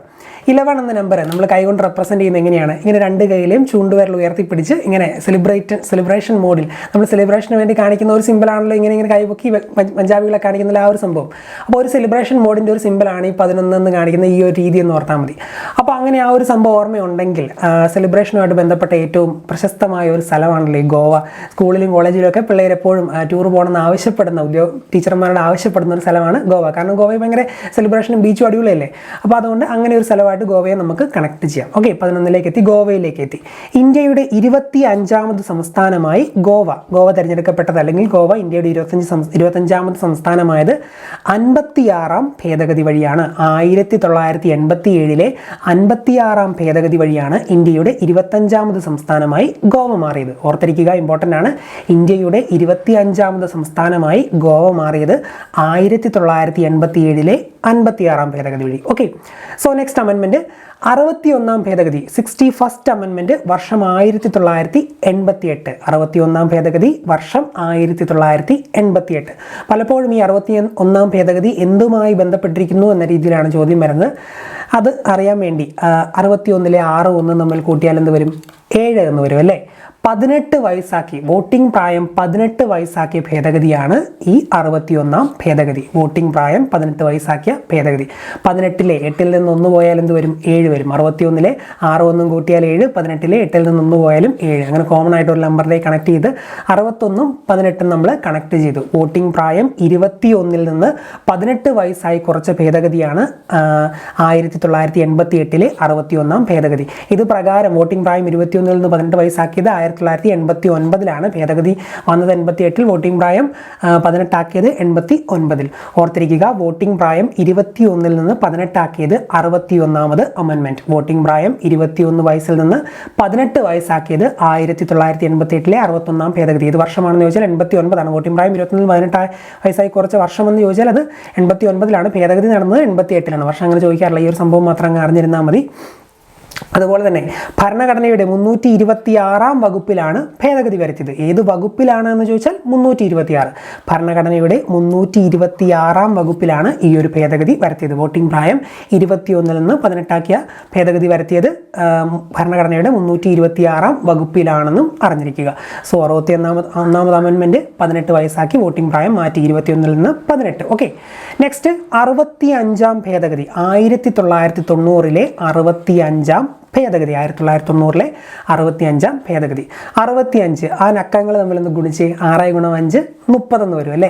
6 × 5 30. 30-ന്റെ അടുത്ത മൾട്ടിപ്ലൈ ഏതാണ്? അടുത്ത ഗുണിതം 60 ആണ്. 30 × 2 60 ആണ്. എന്തായാലും വർഷം 1960 അല്ല എന്ന് നമുക്കറിയാം. കാരണം 65-ാം ഭേദഗതി വരെയായി. അപ്പം 60 കഴിഞ്ഞു പോയി. ഇനി 30-ന്റെ വീണ്ടും അടുത്ത ഗുണിതം കൂടി എടുക്കാം. മൂന്നാമത്തെ ഗുണിതം 30 × 3 എന്താണ്? 90 ആണ്. സോ വർഷം 90-ലേക്ക് നമുക്ക് എത്താം. 1990. 65-ാം ഭേദഗതിയുടെ വർഷം 1990. 65-ാം ഭേദഗതിയുടെ വർഷം 1990. ഈ നമ്പറൊക്കെ ഗുണിച്ചുള്ള കണക്ഷനൊക്കെ പറയുന്നത് നിങ്ങൾ പോലും അറിയാതെ ഒന്ന് സുപരിചിതമായി പോകാനാണ്. എവിടെയെങ്കിലും ഒന്ന് എഴുതിയിട്ട് പോവുക. പിന്നീട് നിങ്ങൾ നോക്കുമ്പോൾ 1-2 പ്രാവശ്യം റിവൈസ് ചെയ്യുമ്പോൾ അത് മനസ്സിലേക്ക് നിങ്ങൾ പോലും അറിയാതെ അത് പതിഞ്ഞു പോകുന്നതാണ്. ഓക്കെ, അപ്പോൾ 65-ാം ഭേദഗതി വർഷം 1990. 65 അല്ലേ? 65 നമ്പർ. 65-ലെ ആ 5 ഒന്ന് ശ്രദ്ധിച്ച് നോക്കിയാൽ 5 ഒരു എസ് പോലെയില്ലേ? 5 നോക്കിയാൽ നമുക്കൊരു എസ് പോലെ വേണമെങ്കിൽ വായിക്കാം. ആ എസ്സിൽ നിന്ന് ഏറ്റവും അടുത്തെത്താൻ പറ്റുന്ന, കോൺസ്റ്റിറ്റ്യൂഷണൽപരമായി ഏറ്റവും അടുത്തെത്താൻ പറ്റുന്ന ഒരു വാക്ക് ഏതാണ്? SC/ST എന്നല്ലേ? പട്ടികജാതി പട്ടികവർഗ. ആ വാക്ക് ഇംഗ്ലീഷിൽ തുടങ്ങുന്നത് SC/ST ആണ് അല്ലേ? അപ്പോൾ 5-ൽ നിന്ന് നമ്മൾ SC/STയിലേക്ക് എത്തിയിരിക്കുകയാണ്. ദേശീയ പട്ടികജാതി പട്ടികവർഗ കമ്മീഷൻ രൂപീകരിക്കുന്നതിന് വ്യവസ്ഥ ചെയ്തത് 1990-ലെ 65-ാം ഭേദഗതിയാണ്. ദേശീയ പട്ടികജാതി പട്ടികവർഗ കമ്മീഷൻ രൂപീകരിക്കുന്നതിന് വ്യവസ്ഥ ചെയ്ത ഭേദഗതി 1990-ലെ 65-ാം ഭേദഗതിയാണെന്ന് അറിഞ്ഞിരിക്കുക. 65th അമെൻമെന്റ് 1990. ഇതനുസരിച്ച് ദേശീയ പട്ടികജാതി പട്ടികവർഗ കമ്മീഷൻ 1992-ൽ നിലവിൽ വന്നു. അത് ഓർത്തിരിക്കുക. ദേശീയ പട്ടികജാതി പട്ടികവർഗ കമ്മീഷൻ നിലവിൽ വന്നത് 1992. ഭേദഗതി ഏതാണ്? 65-ാമത് ഭേദഗതി വർഷം 1990. ദേശീയ പട്ടികജാതി പട്ടികവർഗ കമ്മീഷൻ രൂപീകരിക്കുന്നതിന് വ്യവസ്ഥ ചെയ്ത ഭേദഗതി 65-ാമത് ഭേദഗതി വർഷം 1990. ഇത് പ്രകാരം ദേശീയ പട്ടികജാതി പട്ടികവർഗ കമ്മീഷൻ 1992-ൽ നിലവിൽ വന്നു എന്നും അറിഞ്ഞിരിക്കുക. ഓക്കെ, അടുത്തത് 69-ാം ഭേദഗതി വർഷം 1991. 69-ാം ഭേദഗതി 91. ഓക്കെ, അത് ഓർത്തിരിക്കാൻ വേണ്ടി 69 എന്ന ആ ഒരു നമ്പർ ശ്രദ്ധിക്കുക. അതിലെ 6ഉം 9ഉം തിരിച്ചിട്ടാലും മറിച്ചിട്ടാലും ഒരേപോലെ ഇരിക്കുന്നല്ലേ? ഇപ്പോൾ 6 തിരിച്ചിട്ടാൽ 9 വരും, 9 തിരിച്ചിട്ടാൽ 6 വരും. ആ ഒരു രീതിയിൽ ഒരു ബന്ധമില്ല. അങ്ങനെ റിവേഴ്സ് ചെയ്താലും ഒരേപോലെ ഇരിക്കുന്ന ഒരു അക്കങ്ങളാണ് 6ഉം 9ഉം. അതുപോലെ തന്നെ 1991 അങ്ങനെയൊക്കെ തന്നെയല്ലേ? 1991 ആദ്യം ഒരു 1ഉം 9ഉം ഉണ്ട്. ആ ഒരു നമ്പർ തീരുന്ന അവസാനവും ഒരു 1ഉം 9ഉം ഉണ്ട്. ഏകദേശം റിവേഴ്സ് ചെയ്താൽ നമുക്ക് ഒരുപോലെ ആക്കി എടുക്കാൻ പറ്റുമെന്ന്, ചെറുതായിട്ട് അക്കങ്ങൾ തമ്മിലൊരു ബന്ധമുണ്ട്, അല്ലെങ്കിൽ ആ നമ്പറുകൾ തമ്മിലൊരു ബന്ധമുണ്ടെന്ന് മനസ്സിലൊന്ന് ഓർത്താൽ നമുക്കതൊന്ന് കണക്ട് ചെയ്യാൻ പറ്റും. 69-ാമത് ഭേദഗതി 91 ആണെന്ന് അറിഞ്ഞിരിക്കാം. അത് ഇങ്ങനെ ഓർത്തിരിക്കാൻ പറയാൻ കാരണം 90 ആണോ 91 ആണോ 92 ആണോ എന്നൊക്കെ ആയിരിക്കും പരീക്ഷാ സമയത്ത് നമുക്ക് കൺഫ്യൂഷൻ വരുന്നത്. അപ്പോൾ തിരിച്ചിട്ടാലും മറിച്ചിട്ടാലും ഏകദേശം ഒരു സാമ്യമുള്ള നമ്പറുകളാണ് എന്ന് നമ്മൾ പോലും അറിയാതെ ഒന്ന് പറഞ്ഞു പോവുകയാണെങ്കിൽ അത് ഓർത്തിരിക്കുന്നതാണ്. ഓക്കെ, അപ്പം 69-ാമത് ഭേദഗതി 1991. ഡൽഹിക്ക് ദേശീയ തലസ്ഥാന പ്രദേശം എന്ന പദവി നൽകിയ ഭേദഗതിയാണ് 69-ാമത് ഭേദഗതി. ഡൽഹിക്ക് ദേശീയ തലസ്ഥാനം എന്ന പദവി നൽകിയ ഭേദഗതി 69-ാമത് ഭേദഗതി. 69th അമെൻമെന്റ് ഡൽഹിക്ക് ദേശീയ തലസ്ഥാന പ്രദേശം എന്ന പദവി നൽകി വർഷം 1992-ലാണെന്നും ഓർത്തിരിക്കുക ആ പദവി നൽകിയത്.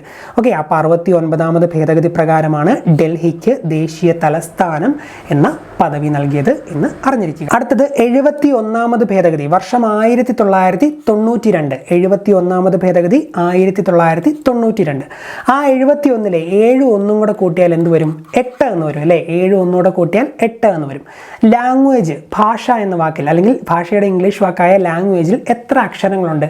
8 അക്ഷരങ്ങളാണ്. ലാംഗ്വേജ് എന്ന് ഇംഗ്ലീഷിൽ എഴുതിയാൽ 8 അക്ഷരങ്ങളാണ് ഉള്ളത്. ഭരണഘടനയുടെ 8ാം പട്ടികയിൽ ഭാഷകളെ പറ്റിയാണ് പരാമർശിക്കുന്നത്. ഭരണഘടനയുടെ 8ാമത്തെ പട്ടിക, 8ാമത്തെ ഷെഡ്യൂളിൽ ഭാഷകളെ പറ്റിയാണ് പ്രതിപാദിക്കുന്നത് നമുക്കറിയാം. അപ്പോൾ ആ ഒരു രീതിയിൽ 8ാം പട്ടിക ഭാഷകളെ പറ്റിയാണെന്ന് നമുക്ക് ഓർത്തിരിക്കാൻ പറ്റും. ഇനി 71ാം ഭേദഗതി 8ാം പട്ടികയുമായിട്ട് നമുക്ക് കണക്ട് ചെയ്തല്ലോ. 8ാം പട്ടികയിൽ കൊങ്ങിണി, മണിപ്പൂരി, നേപ്പാളി എന്നീ ഭാഷകൾ കൂട്ടിച്ചേർത്തത് 71ാം ഭേദഗതി പ്രകാരമാണ്. 1992-ലെ 71ാം ഭേദഗതി പ്രകാരമാണ് 8ാം പട്ടികയിൽ കൊങ്ങിണി, മണിപ്പൂരി, നേപ്പാളി എന്നീ ഭാഷകൾ കൂട്ടിച്ചേർത്തത് എന്ന് അറിഞ്ഞിരിക്കുക. കൊങ്ങിണി, മണിപ്പൂരി, നേപ്പാളി എന്നീ ഭാഷകൾ കൂട്ടിച്ചേർത്തത് ഭരണഘടനയുടെ 8ാം പട്ടികയിൽ കൂട്ടിച്ചേർത്തത് 71ാം ഭേദഗതി പ്രകാരമാണ്. ആ ഭാഷകളുടെ ആദ്യത്തെ വാക്കുകൾ നടത്തിയ കൊങ്ങിണി, കോ എന്നുള്ള വാക്കായില്ലേ? കൊങ്ങിണി, മണിപ്പൂരി എന്നുള്ള വാക്കിൻ്റെ ആദ്യത്തെ ഒരു ഭാഗം എടുത്താൽ മണി, കാശ് എന്നുള്ള വാക്കിലേക്ക് എത്താം മണി. നേപ്പാൾ തന്നെ നമ്മൾ എടുത്താൽ മതി. ഇനി 8 നമ്മൾ കണക്ട് ചെയ്തല്ലോ. 7 1 കൂട്ടി 8 എന്ന് കണക്ട് ചെയ്തു. 8 എന്ന് കേൾക്കുമ്പോൾ തന്നെ 8 നമുക്ക് പ്രധാനമായി മണിയുമായിട്ട് കണക്ട് ചെയ്യാൻ പറ്റുന്ന 8ൻ്റെ ഒരു ദിവസമുണ്ട്, നവംബർ 8. നമ്മുടെ ഡീമോണറ്റൈസേഷൻ നടന്ന ദിവസം.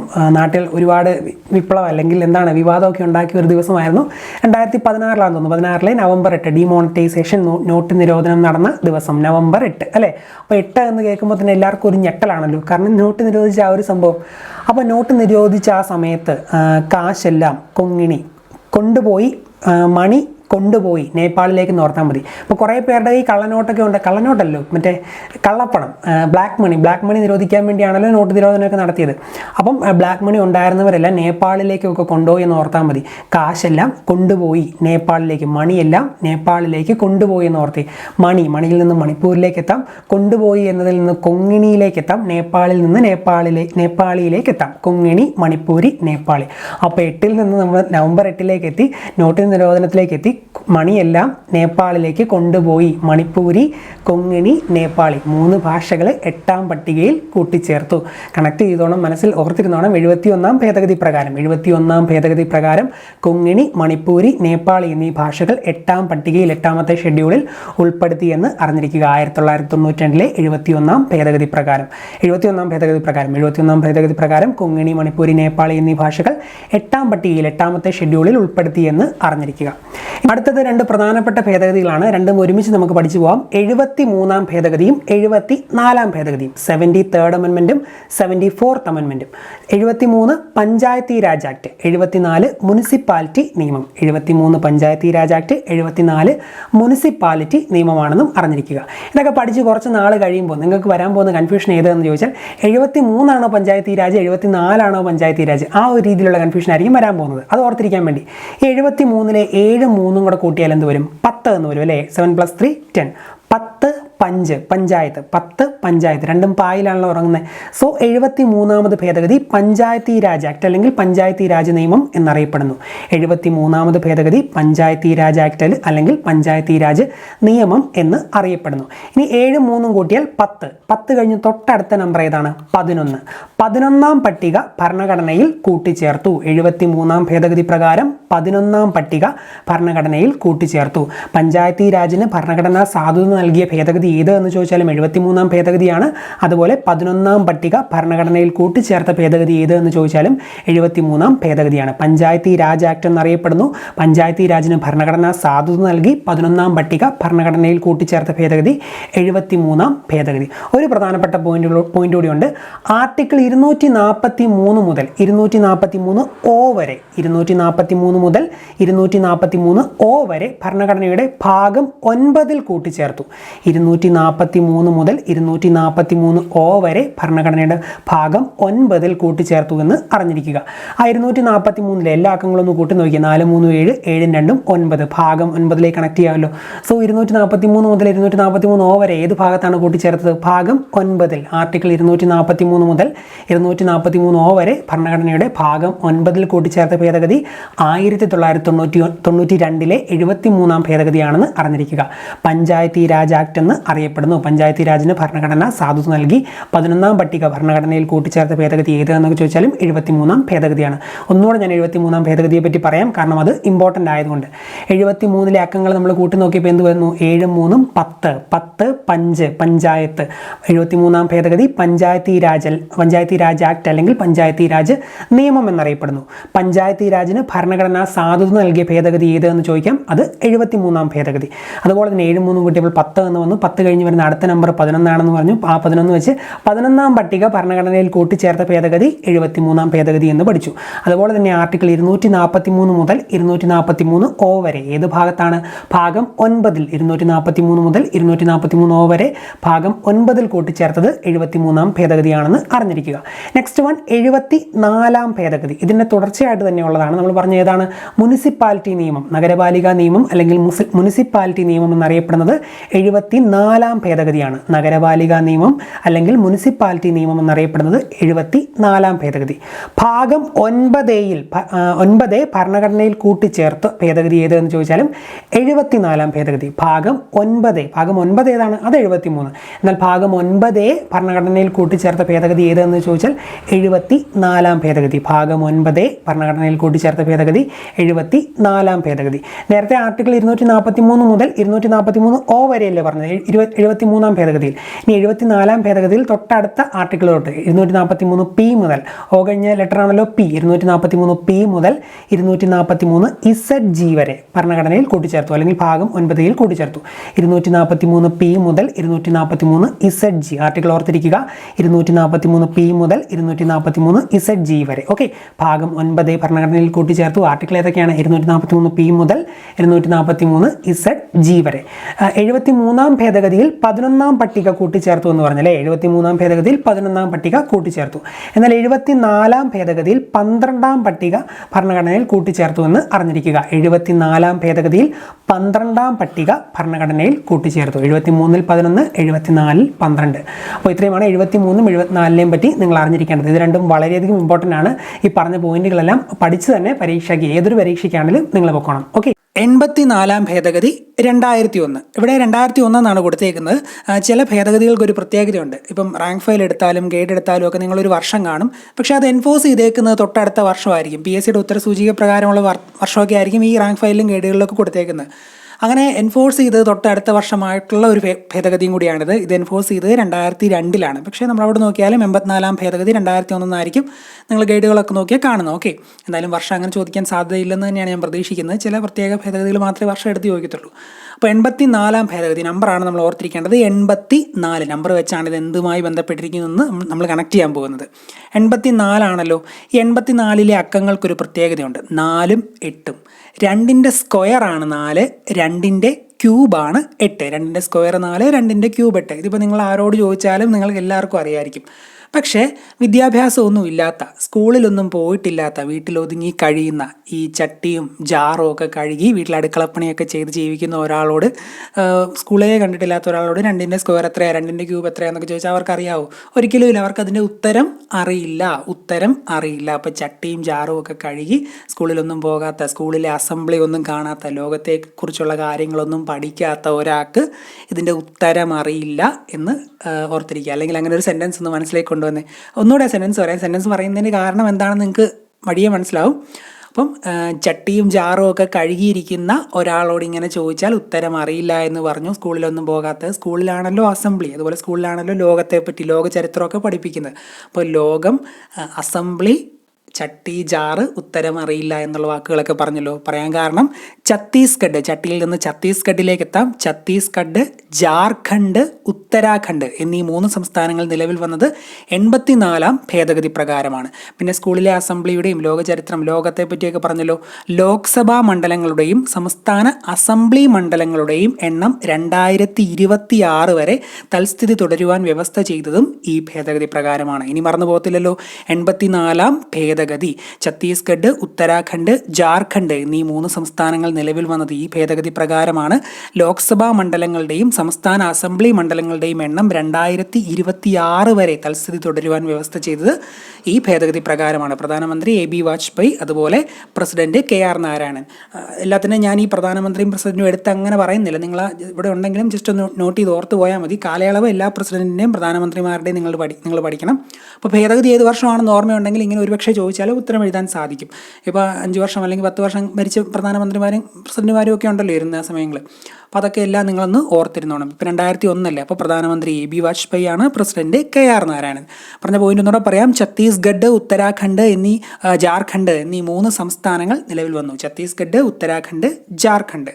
പിന്നെ ലോക്സഭാ മണ്ഡലം, അതുപോലെ അസംബ്ലി മണ്ഡലം, സംസ്ഥാന അസംബ്ലി മണ്ഡലങ്ങളുടെയും എണ്ണം 2026 വരെ തൽസ്ഥിതി തുടരുവാൻ വ്യവസ്ഥ ചെയ്ത, അല്ലെങ്കിൽ അതേപോലെ തുടരുവാൻ വ്യവസ്ഥ ചെയ്ത ഭേദഗതിയാണ് 84. പഠിച്ചു എന്ന് വിശ്വസിക്കുന്നു. തൊട്ടടുത്ത ഭേദഗതിയിലേക്ക് പോവാം. 86-ാം ഭേദഗതി 2002. വളരെയധികം ഇമ്പോർട്ടൻ്റ് ആയിട്ടുള്ള, ഒരുപാട് PSC പരീക്ഷകളിൽ ഇപ്പോഴും ചോദിച്ചതും ഇപ്പോഴും ചോദിച്ചുകൊണ്ടിരിക്കുന്നതുമായിട്ടുള്ള ഒരു പ്രധാനപ്പെട്ട ഭേദഗതിയാണ് 86-ാം ഭേദഗതി 2002. ആ സമയവും പ്രധാനമന്ത്രി AB വാജ്പേയി ആണ്. പക്ഷേ പ്രസിഡന്റ് മാറി 2002 ആകുമ്പം APJ അബ്ദുൾ കലാം. ഇന്ത്യ കണ്ട ഏറ്റവും മികച്ച ഒരു പ്രസിഡന്റാണ് എന്ന് വേണമെങ്കിൽ പറയാം അദ്ദേഹത്തെ. APJ അബ്ദുൾ കലാമാണ് 86-ാം ഭേദഗതി, വിദ്യാഭ്യാസവുമായി ബന്ധപ്പെട്ട ഈ ഭേദഗതി വന്നപ്പോൾ പ്രസിഡന്റ്. പ്രധാനമന്ത്രി AB വാജ്പേയി തന്നെ. ഓക്കെ, അപ്പോൾ 86-ാം ഭേദഗതിയാണല്ലോ. ഈ 8 6 കൂട്ടി എത്രയാണ്? 14 ആണല്ലേ. 14. 6 വയസ്സ് മുതൽ 14 വയസ്സ് വരെയുള്ള 6 മുതൽ 14 വരെ 6 വയസ്സ് മുതൽ 14 വയസ്സ് വരെയുള്ള കുട്ടികൾക്ക് സൗജന്യവും നിർബന്ധിതവുമായ വിദ്യാഭ്യാസം നൽകേണ്ടത് സ്റ്റേറ്റിൻ്റെ കടമയും കുട്ടികളുടെ മൗലിക അവകാശവുമായി മാറിയത് 86-ാം ഭേദഗതി പ്രകാരമാണ്. അപ്പോൾ വിദ്യാഭ്യാസത്തെ മൗലികാവകാശമാക്കിയത് ഏത് ഭേദഗതി പ്രകാരമാണ്? 86-ാം ഭേദഗതി പ്രകാരം. 6 മുതൽ 14 വരെ, 8 6 കൂട്ടിയാൽ 14 കിട്ടും. പിന്നെ ഒരു 6 കണ്ടെത്തിയാൽ മതി. അപ്പോൾ 8 86-ാം ഭേദഗതി 6 വയസ്സ് മുതൽ 14 വയസ്സ് വരെയുള്ള കുട്ടികൾക്ക് വിദ്യാഭ്യാസം സൗജന്യമാക്കി കൊടുക്കേണ്ടത് സ്റ്റേറ്റിൻ്റെ കടമയാണ്, അല്ലെങ്കിൽ നിർബന്ധമാക്കി കൊടുക്കേണ്ടത് സ്റ്റേറ്റിൻ്റെ കടമയാണ്. പിന്നെ അതുപോലെ തന്നെ വിദ്യാഭ്യാസം മൗലിക അവകാശമാക്കിയതും ഈ 86-ാം ഭേദഗതി പ്രകാരമാണ്. ആർട്ടിക്കിൾ 21A ഭരണഘടനയിൽ കൂട്ടിച്ചേർത്തത് ഈ ഭേദഗതി പ്രകാരമാണ്. ഏതാണ് ആർട്ടിക്കിൾ 21A? 21A ഓർത്തിരിക്കുക, ഇമ്പോർട്ടൻ്റ് ആണ്. ആർട്ടിക്കിൾ 21A ഭരണഘടനയിൽ കൂട്ടിച്ചേർത്തത് ഈ 86-ാം ഭേദഗതി പ്രകാരമാണ്. വിദ്യാഭ്യാസം മൗലിക അവകാശമാക്കി ആർട്ടിക്കിൾ 21A ഭരണഘടനയിൽ കൂട്ടിച്ചേർത്തു. അതുപോലെ ഒരു ആർട്ടിക്കിളിൽ ഭേദഗതി വരുത്തി, അത് ആർട്ടിക്കിൾ 45 ആണ്. ആർട്ടിക്കിൾ 45-ൽ ഭേദഗതി വരുത്തി. 21A കൂട്ടിച്ചേർത്തു, 45-ൽ ഭേദഗതി വരുത്തി. ഒരു കാര്യം കൂടിയുണ്ട്, മൗലികാവകാശമാക്കി. അതുപോലെ തന്നെ നമ്മുടെ ഫണ്ടമെൻ്റൽ ഡ്യൂട്ടിയിൽ ഈ ഒരു സംഭവം കൂട്ടിച്ചേർത്ത് പുതിയൊരു ഫണ്ടമെൻ്റൽ ഡ്യൂട്ടിയും കൂടെ കൊണ്ടുവന്നു. ഫണ്ടമെൻ്റൽ ഡ്യൂട്ടി എവിടെയാണ് വരുന്നത്? 51A-യിലല്ലേ? 51A. അപ്പോൾ 51A-യുമായി ബന്ധപ്പെട്ട ഒരു പോയിന്റ് കൂടെ നമ്മൾ പഠിച്ചിരിക്കണം. ആർട്ടിക്കിൾ 51A-യിൽ ഭേദഗതി വരുത്തി 11ാമതായി ഒരു മൗലിക കടമ കൂടി കൂട്ടിച്ചേർത്തു. ഫണ്ടമെൻ്റൽ ഡ്യൂട്ടി 10 മൗലിക കടമകളായിരുന്നു. 86-ാം ഭേദഗതിയോടുകൂടി ഒരു 11ാമത്തെ മൗലിക കടമ കൂടി കൂട്ടിച്ചേർത്തു. അതനുസരിച്ചാണ് 6-നും 14-നും ഇടയിലുള്ള കുട്ടികൾക്ക് വിദ്യാഭ്യാസം ചെയ്യുന്നതിനുള്ള അവസരം ഒരുക്കേണ്ടത് ഓരോ രക്ഷിതാവിൻ്റെയും കടമയായി മാറിയത്. അപ്പോൾ 51A-യിൽ ഈ വിദ്യാഭ്യാസവുമായി ബന്ധപ്പെട്ട് സെയിംസ് ആണെന്ന് തന്നെ 6 വയസ്സിനും 14 വയസ്സിനും ഇടയിലുള്ള കുട്ടികൾക്ക് വിദ്യാഭ്യാസം ചെയ്യുന്നതിന് അവസരം ഒരുക്കേണ്ടത് ഓരോ രക്ഷിതാവിൻ്റെയും കടമയായി മാറി. രക്ഷിതാവിൻ്റെ കടമ മൗലികാവകാശമായി മാറിയത് എന്താ പറയുക, വിദ്യാഭ്യാസം എല്ലാവരുടെയും മൗലികാവകാശമാണെന്നുള്ള ആ ഒരു സംഭവം. പിന്നെ മൗലിക കടമയെന്ന് പറഞ്ഞാൽ ഒരു ഫണ്ടമെൻ്റൽ ഡ്യൂട്ടി എന്ന് പറഞ്ഞാൽ ഒരു പൗരൻ ഇന്ത്യയിൽ പാലിക്കേണ്ട കുറേ സംഭവങ്ങളല്ലേ, അവരുടെ ഒരു ഡ്യൂട്ടിയാണ്. അപ്പോൾ അങ്ങനെ രക്ഷിതാവിൻ്റെ ഒരു ഡ്യൂട്ടിയാണ് തൻ്റെ കുഞ്ഞിൻ്റെ വിദ്യാഭ്യാസം 6 വയസ്സിനും 14 വയസ്സിനും ഇടയിലുള്ള കുട്ടികൾക്ക് വിദ്യാഭ്യാസം ചെയ്യുന്നതിനുള്ള അവകാശം അവർ ഒരുക്കണം. അത് മൗലിക കടമ 51A-യിൽ 11ാമത് മൗലിക കടമയായി കൂട്ടിച്ചേർത്തു. അപ്പോൾ ഒരുപാട് കാര്യങ്ങൾ 86-ാം ഭേദഗതിയിലുണ്ട്, മനസ്സിലാക്കി പോവുക. 86 ഞാൻ 8 6 കൂട്ടി 14-ലേക്ക് എത്തി. 6 മുതൽ 14 വരെ, 6 വയസ്സ് മുതൽ 14 വയസ്സ് വരെയുള്ള കുട്ടികൾക്ക് സൗജന്യവും നിർബന്ധിതവുമായ വിദ്യാഭ്യാസം നൽകേണ്ടത് സ്റ്റേറ്റിൻ്റെ കടമയും കുട്ടികളുടെ മൗലികാവകാശവുമായി മാറ്റി. അപ്പം വിദ്യാഭ്യാസം ഒരു മൗലികാവകാശമാണ്. പിന്നെ ആർട്ടിക്കിൾ ഏതൊക്കെയാണ്? 21A കൂട്ടിച്ചേർത്തു. അതുപോലെ തന്നെ 45-ൽ ഭേദഗതി വരുത്തി. പിന്നെ മൗലിക കടമയിൽ മാറ്റം വന്നു. 11ാമത് മൗലിക കടമയായി 51A-യിൽ 11ാമത് മൗലിക കടമയായി ഈ ഒരു സംഭവം കൂട്ടിച്ചേർത്തു. 6-നും 14-നും ഇടയിലുള്ള കുട്ടികളെ എന്തായാലും പഠിപ്പിച്ചിരിക്കണം, അത് രക്ഷിതാവിൻ്റെ അവകാശം മീൻസ് മൗലിക കടമയാണ് എന്ന് കൂട്ടിച്ചേർത്തു. അപ്പോൾ ഇത്രയും കാര്യങ്ങൾ 86-ാം ഭേദഗതിയുമായി ബന്ധപ്പെട്ട് അറിഞ്ഞിരിക്കണം. 86-ാം ഭേദഗതി 2002 വളരെയധികം സ്ട്രെസ് ചെയ്ത് പറയുന്ന അത്രയധികം ഇമ്പോർട്ടൻ്റ് ആയിട്ടുള്ള ഒരു ഭേദഗതി ആയതുകൊണ്ടാണ് 86-ാം ഭേദഗതി എന്തായാലും പഠിച്ചു പോകും. ഇപ്പം തന്നെ പഠിച്ചു പോകണം. ഓക്കെ, സോ അടുത്ത പോയിന്റിലേക്ക് പോവാം. 89-ാം ഭേദഗതി 2003. 2003 ആ സമയത്തെ പ്രധാനമന്ത്രി AB വാജ്പേയി ആണ്. അതുപോലെ പ്രസിഡന്റ് APJ അബ്ദുൽ കലാമാണ്. നമ്പറാണ് നമ്മൾ ശ്രദ്ധിക്കേണ്ടത്. 89 2003. 89-ാം ഭേദഗതി വന്നത് 2003. ഓക്കെ, 2003 ആ 3 ഇങ്ങോട്ട് ഇറക്കി ഒരു 2 പ്രാവശ്യം എഴുതിക്കുക. 3 33 കിട്ടിയില്ല. 89 ആ 8 കൂടി ഒന്ന് താഴോട്ടെടുത്ത് എഴുതുക. 8 338 എന്ന് കിട്ടുമല്ലോ. 338 എന്ന് കേൾക്കുമ്പോൾ തന്നെ നമ്മുടെ ദേശീയ പട്ടികജാതി പട്ടികവർഗ കമ്മീഷൻ്റെ ആ ഒരു സംഭവം മനസ്സിലേക്ക് വരണമെങ്കിൽ നമ്മൾ പഠിക്കേണ്ട ഒരു പ്രധാനപ്പെട്ട ആർട്ടിക്കിളാണ് 338. അപ്പം ദേശീയ പട്ടികജാതി പട്ടികവർഗ കമ്മീഷനെ വിഭജിച്ച് ദേശീയ പട്ടികജാതി കമ്മീഷൻ അതുപോലെ ദേശീയ പട്ടികവർഗ കമ്മീഷൻ എന്നിങ്ങനെ 2 പ്രത്യേക കമ്മീഷനുകൾ രൂപീകരിച്ചത് 2003 89-ാം ഭേദഗതി പ്രകാരമാണ്. 2003 89-ാം ഭേദഗതി പ്രകാരം ദേശീയ പട്ടികജാതി പട്ടികവർഗ കമ്മീഷനെ രണ്ടാക്കി വിഭജിച്ചിട്ട് ദേശീയ പട്ടികജാതി കമ്മീഷനും അതുപോലെ ദേശീയ പട്ടികവർഗ കമ്മീഷനും രൂപീകരിച്ചു. 338 എന്ന നമ്പർ ഞാൻ പറഞ്ഞല്ലോ. 338 ആണ് ദേശീയ പട്ടികജാതി കമ്മീഷൻ. ഒരു എയുടെ ഇടുക. 338A ആണ് ദേശീയ പട്ടികവർഗ കമ്മീഷൻ, അതിൻ്റെ ആർട്ടിക്കിൾ. അപ്പം 338 ദേശീയ പട്ടികജാതി കമ്മീഷൻ, 338A ദേശീയ പട്ടികവർഗ കമ്മീഷൻ. 89-ാം ഭേദഗതി 2003 ദേശീയ പട്ടികജാതി കമ്മീഷൻ പട്ടികജാതി പട്ടികവർഗ കമ്മീഷനെ വിഭജിച്ച് രണ്ടാക്കി ദേശീയ പട്ടികജാതി കമ്മീഷനും ദേശീയ പട്ടികവർഗ കമ്മീഷനും. നമ്പറുകളൊക്കെ ഇറക്കി എഴുതി. 338 നമുക്ക് കിട്ടിയായിരുന്നു. 338 ദേശീയ പട്ടികജാതി കമ്മീഷനും 338A ദേശീയ പട്ടികവർഗ കമ്മീഷനും. ഓക്കെ, ഇനി നമ്മൾ പഠിക്കാൻ പോകുന്നത് 91-ാം ഭേദഗതിയും 92-ാം ഭേദഗതിയുമാണ്. 91-ഉം 92-ഉം എൻഫോഴ്സ് ചെയ്ത് 2004-ലാണ്. പക്ഷേ നിങ്ങളിപ്പോൾ ഒരു റാങ്ക് ഫയലൊക്കെ എടുത്ത് നോക്കുകയാണെങ്കിൽ 2003 എന്നായിരിക്കും കാണുന്നത്. മിക്ക ബുക്കുകളിലും 2003 കൊടുത്തേക്കുന്നത്. അപ്പം അത് കൊണ്ടുവന്നതും കാര്യങ്ങളൊക്കെ 2003, പക്ഷേ എൻഫോഴ്സ് ചെയ്ത് 2004. ഓക്കെ, വർഷം ഞാൻ നേരത്തെ പറഞ്ഞ പോലെ അങ്ങനെ ചോദിക്കത്തില്ലെന്നാണ് പ്രതീക്ഷിക്കുന്നത്. അങ്ങനെ റയറായിട്ട് വർഷം ചോദിക്കാറുള്ളത് ചില ഭേദഗതികളുടെയൊക്കെ. അപ്പോൾ ഇത് ജസ്റ്റ് ഭേദഗതി എന്താണെന്നാണ് പ്രധാനമായും നമ്മൾ അറിഞ്ഞിരിക്കേണ്ടത്. ആദ്യം നമ്മൾ പഠിക്കാൻ പോകുന്നത് 91-ാം ഭേദഗതി 2003. ഓക്കെ, ആ സമയത്തെ പ്രധാനമന്ത്രി AB Vajpayee, president APJ Abdul Kalam. 91-ാം ഭേദഗതി 91 ആണല്ലോ. ഈ അക്കങ്ങളൊന്ന് കൂട്ടിക്ക്. 9 1 10. 10-ാം ഷെഡ്യൂളിൽ എന്തിനെ പറ്റിയാണ് പ്രതിപാദിച്ചിരിക്കുന്നത്? കൂറുമാറ്റ നിരോധന നിയമം അല്ലേ? ആൻറ്റി ഡിഫെക്ഷൻ ലോ, കൂറുമാറ്റ നിരോധന നിയമം. ഒരു പാർട്ടിക്ക് വേണ്ടിയൊക്കെ പ്രവർത്തിച്ചിട്ട് കൂറുമാറുകയൊക്കെ ആണെങ്കിൽ കുറേ കാര്യങ്ങളുണ്ടല്ലോ. അപ്പോൾ 10-ാം ഷെഡ്യൂളിൽ കൂറുമാറ്റ നിരോധന നിയമവുമായി ബന്ധപ്പെട്ട കാര്യങ്ങളാണെന്ന് നമുക്കറിയാം. അതുമായി ബന്ധപ്പെട്ട ഒരു പോയിന്റ് ഉണ്ട് ഈ 91-ാം ഭേദഗതിയിൽ. പ്രധാനമായും കൂറുമാറ്റ നിരോധന നിയമം വഴി അയോഗ്യനാക്കപ്പെടുന്ന ഒരു MPയോ MLAയോ അയോഗ്യതയുടെ കാലാവധി അവസാനിക്കുന്നതുവരെ മന്ത്രിയായി നിയമിക്കാൻ പാടില്ലെന്ന് വ്യവസ്ഥ ചെയ്തുകൊണ്ടുള്ള ഭേദഗതിയാണ് 91-ാം ഭേദഗതി. അപ്പോൾ 91 എന്താണ്? കൂറുമാറ്റ നിരോധന നിയമം വഴി ഒരാളെ അയോഗ്യനാക്കപ്പെട്ടാൽ അയാൾ ഇതിൻ്റെ കാലാവധി തീരുന്നവരെ മന്ത്രിയൊന്നും ആകാൻ പറ്റത്തില്ല. അതാണ് പറഞ്ഞിരിക്കുന്നത്. അപ്പം 10-ാം ഷെഡ്യൂളിലേക്ക് നമ്മളെത്തി. 9 ഒന്നുകൂടെ കൂട്ടി 10-ലേക്ക് എത്തി. 10-ാം ഷെഡ്യൂളിലേക്ക് എത്തി. കൂറുമാറ്റ നിരോധന നിയമത്തിലേക്ക് എത്തി. അങ്ങനെ കണക്ട് ചെയ്തു. കൂറുമാറ്റ നിരോധന നിയമം വഴി അയോഗ്യനാക്കപ്പെടുന്ന ഒരു MPAയോ അല്ലെങ്കിൽ MLAയോ അയോഗ്യതയുടെ കാലാവധി അവസാനിക്കുന്നത് വരെ മന്ത്രിയായി നിയമിക്കാൻ പാടില്ലെന്ന് വ്യവസ്ഥ ചെയ്തു. അപ്പോൾ ഓർത്തിരിക്കുക, 91-ാം ഭേദഗതി 2003-ലാണ് ഇത് വ്യവസ്ഥ ചെയ്തത്. ഒറ്റ വട്ടം കൂടെ പറയാം. കൂറുമാറ്റ നിരോധന നിയമം വഴി അയോഗ്യനാക്കപ്പെടുന്ന ഒരു MPAയോ MLAയോ അയോഗ്യതയുടെ കാലാവധി അവസാനിക്കുന്നത് വരെ മന്ത്രിയായി നിയമിക്കാൻ പാടില്ലെന്ന് വ്യവസ്ഥ ചെയ്തു. 2 പോയിന്റുകളൂടെ ഉണ്ട് ഈ 91-ാം ഭേദഗതിയിൽ. കേന്ദ്രത്തിലും സംസ്ഥാനങ്ങളിലും മന്ത്രിമാരുടെ എണ്ണം അതോ സഭയുടെ 15% കൂടാൻ പാടില്ലെന്ന് വ്യവസ്ഥ ചെയ്തു. കേന്ദ്രത്തിലും സംസ്ഥാനങ്ങളിലും ടോട്ടൽ മന്ത്രിമാരുടെ എണ്ണം ഉണ്ടല്ലോ. മന്ത്രിമാർ ഇഷ്ടം പോലെ ഒന്നും ആക്കാനൊന്നും പറ്റത്തില്ല. അതിനൊക്കെ നിയമവും കാര്യങ്ങളൊക്കെ ഉണ്ട്. ഇപ്പോൾ ജയിച്ച പാർട്ടിക്ക് എല്ലാവരെയും മന്ത്രിയാക്കാനൊക്കെ പറ്റുമോ? ഒരിക്കലും ഇല്ല. കുറച്ച് പേരെ മന്ത്രി ആക്കാൻ പറ്റത്തുള്ളൂ.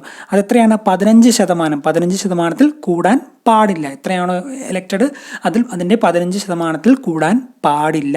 കേന്ദ്രത്തിലും സംസ്ഥാനങ്ങളിലും മന്ത്രിമാരുടെ എണ്ണം ആ സഭയുടെ 15% കൂടാൻ പാടില്ലെന്ന് ഈ ഭേദഗതി പ്രകാരം വ്യവസ്ഥ ചെയ്തു. എന്നാൽ ഒരു മിനിമം നമ്പർ വേണം. 15% കൂടാൻ പാടില്ലെന്ന് വെച്ച് എന്താ പറയുക, എല്ലാ വകുപ്പുകളും ഒറ്റയാളിലേക്ക് ഏൽപ്പിച്ച് ഒരാൾക്ക് മാത്രം ഒന്നും മന്ത്രിയായിട്ട് എല്ലാത്തിൻ്റെയും ഇരിക്കാനൊന്നും പറ്റത്തില്ല. ഒരു മിനിമം നമ്പർ ഓഫ് മന്ത്രിമാർ വേണം. ആ മിനിമം എത്രയാണെന്ന് ചോദിച്ചാൽ സംസ്ഥാനങ്ങളുടെ കാര്യത്തിൽ മന്ത്രിമാരുടെ എണ്ണം 12-ൽ കുറയാനും പാടില്ല. അതും ഈ ഭേദഗതി പ്രകാരം വ്യവസ്ഥ ചെയ്തു. സംസ്ഥാനങ്ങളുടെ കാര്യത്തിൽ മന്ത്രിമാരുടെ എണ്ണം 12% അല്ലെങ്കിൽ 12-ൽ കുറയാനും പാടില്ല.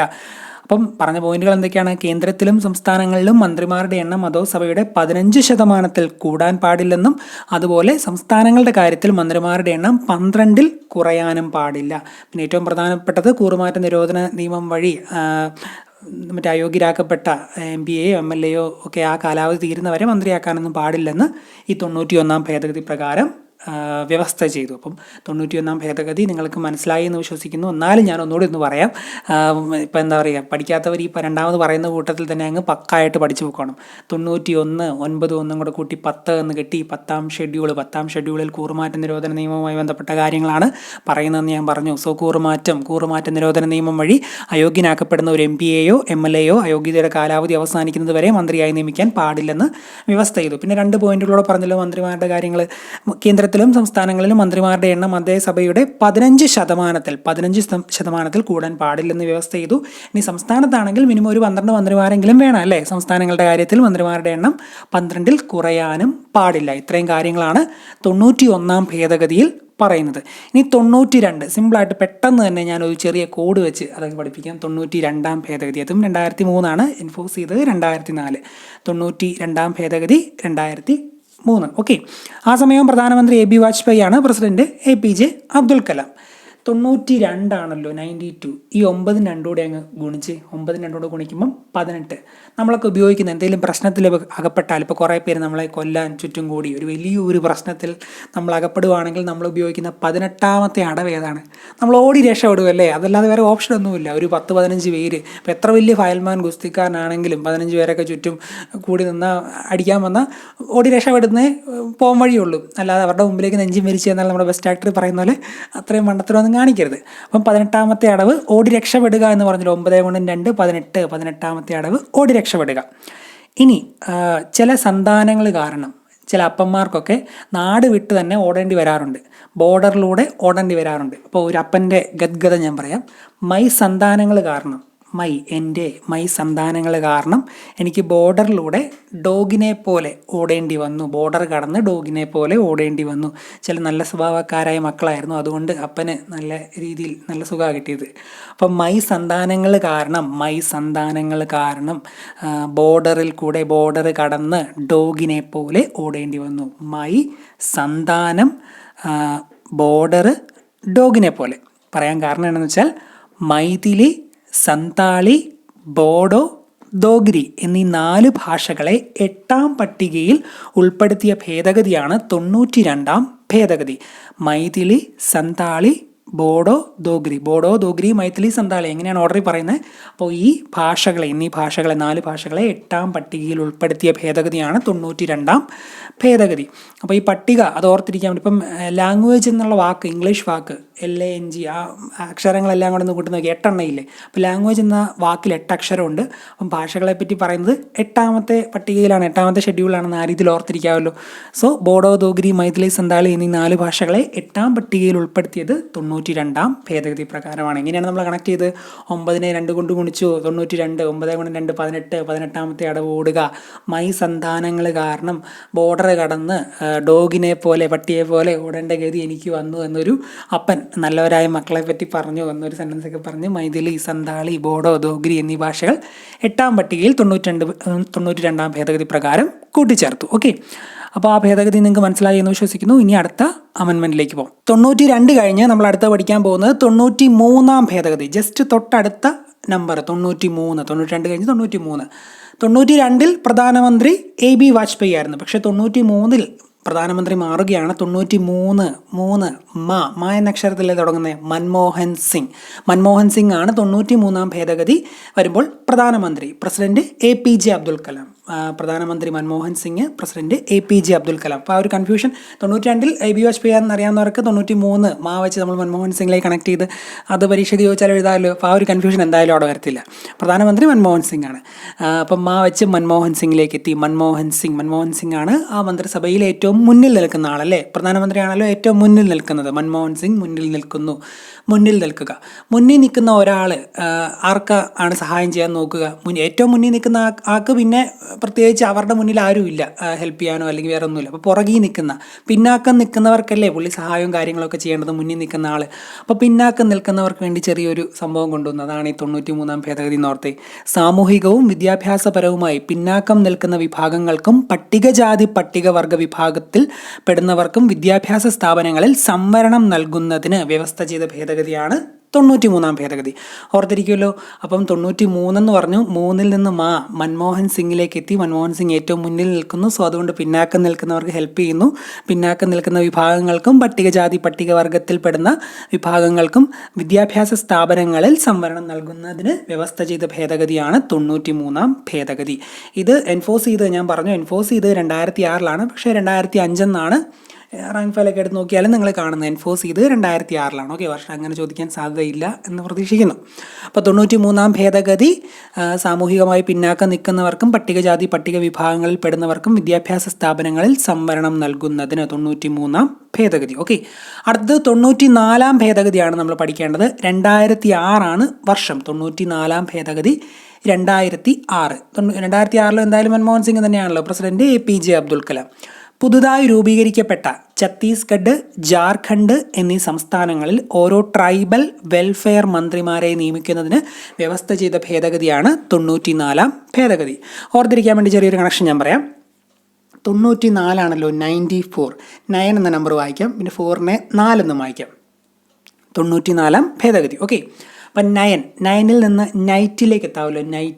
നൈറ്റിൽ ഈ നിലത്ത് ചട്ടിയും ജാറും ഒക്കെ വെക്കുകയാണെങ്കിൽ, ഇപ്പോൾ ചില പിള്ളേരൊക്കെ മധുരപലഹാരങ്ങളൊക്കെ ഇഷ്ടപ്പെടുന്ന, അല്ലെങ്കിൽ എന്തെങ്കിലുമൊക്കെ ചോക്ലേറ്റും അതുപോലുള്ള കാര്യങ്ങൾ ഇഷ്ടപ്പെടുന്നവർ രാത്രി ചിലപ്പം അമ്മമാരും അച്ഛന്മാരും കാണാതെ വീണ്ടും അവർക്ക് കൊടുത്തത് കൂടാതെ വീണ്ടും എടുക്കാൻ വേണ്ടി വന്ന് നോക്കുമല്ലേ. അപ്പോൾ ജാറിലും ചട്ടിയിലും ഒക്കെ നോക്കുമെന്ന് ഓർത്തി. അപ്പോൾ നൈറ്റിൽ നിലത്ത് വെച്ചാൽ ഇവന്മാർ വന്ന് ഇത് ഫുള്ള് ഈ ജാറിൽ നിന്നും ചട്ടിയിൽ നിന്നും എല്ലാം എടുത്ത് അടിച്ച് ഫുള്ള് കഴിച്ച് തീർക്കും.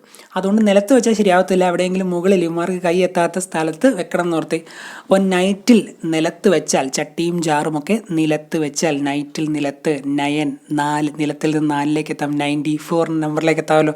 നിലത്ത് വെച്ചാൽ ചട്ടിയും ജാറും ഒക്കെ ആണല്ലോ നിലത്ത് വെക്കുന്നത്. ചട്ടി, ജാറ്, ഛത്തീസ്ഗഡ്, ജാർഖണ്ഡ് നിലത്ത് വെച്ചാൽ, ചട്ടിയും ജാറൊക്കെ നിലത്ത് വെച്ചാൽ അവന്മാരെടുത്തുകൊണ്ട് പോകുമെന്നൊക്കെ പറഞ്ഞു. അപ്പോൾ ഛത്തീസ്ഗഡിലേക്ക് എത്തി, ജാർഖണ്ഡിലേക്ക് എത്തി, 94-ആയിട്ട് കണക്ട് ചെയ്തു.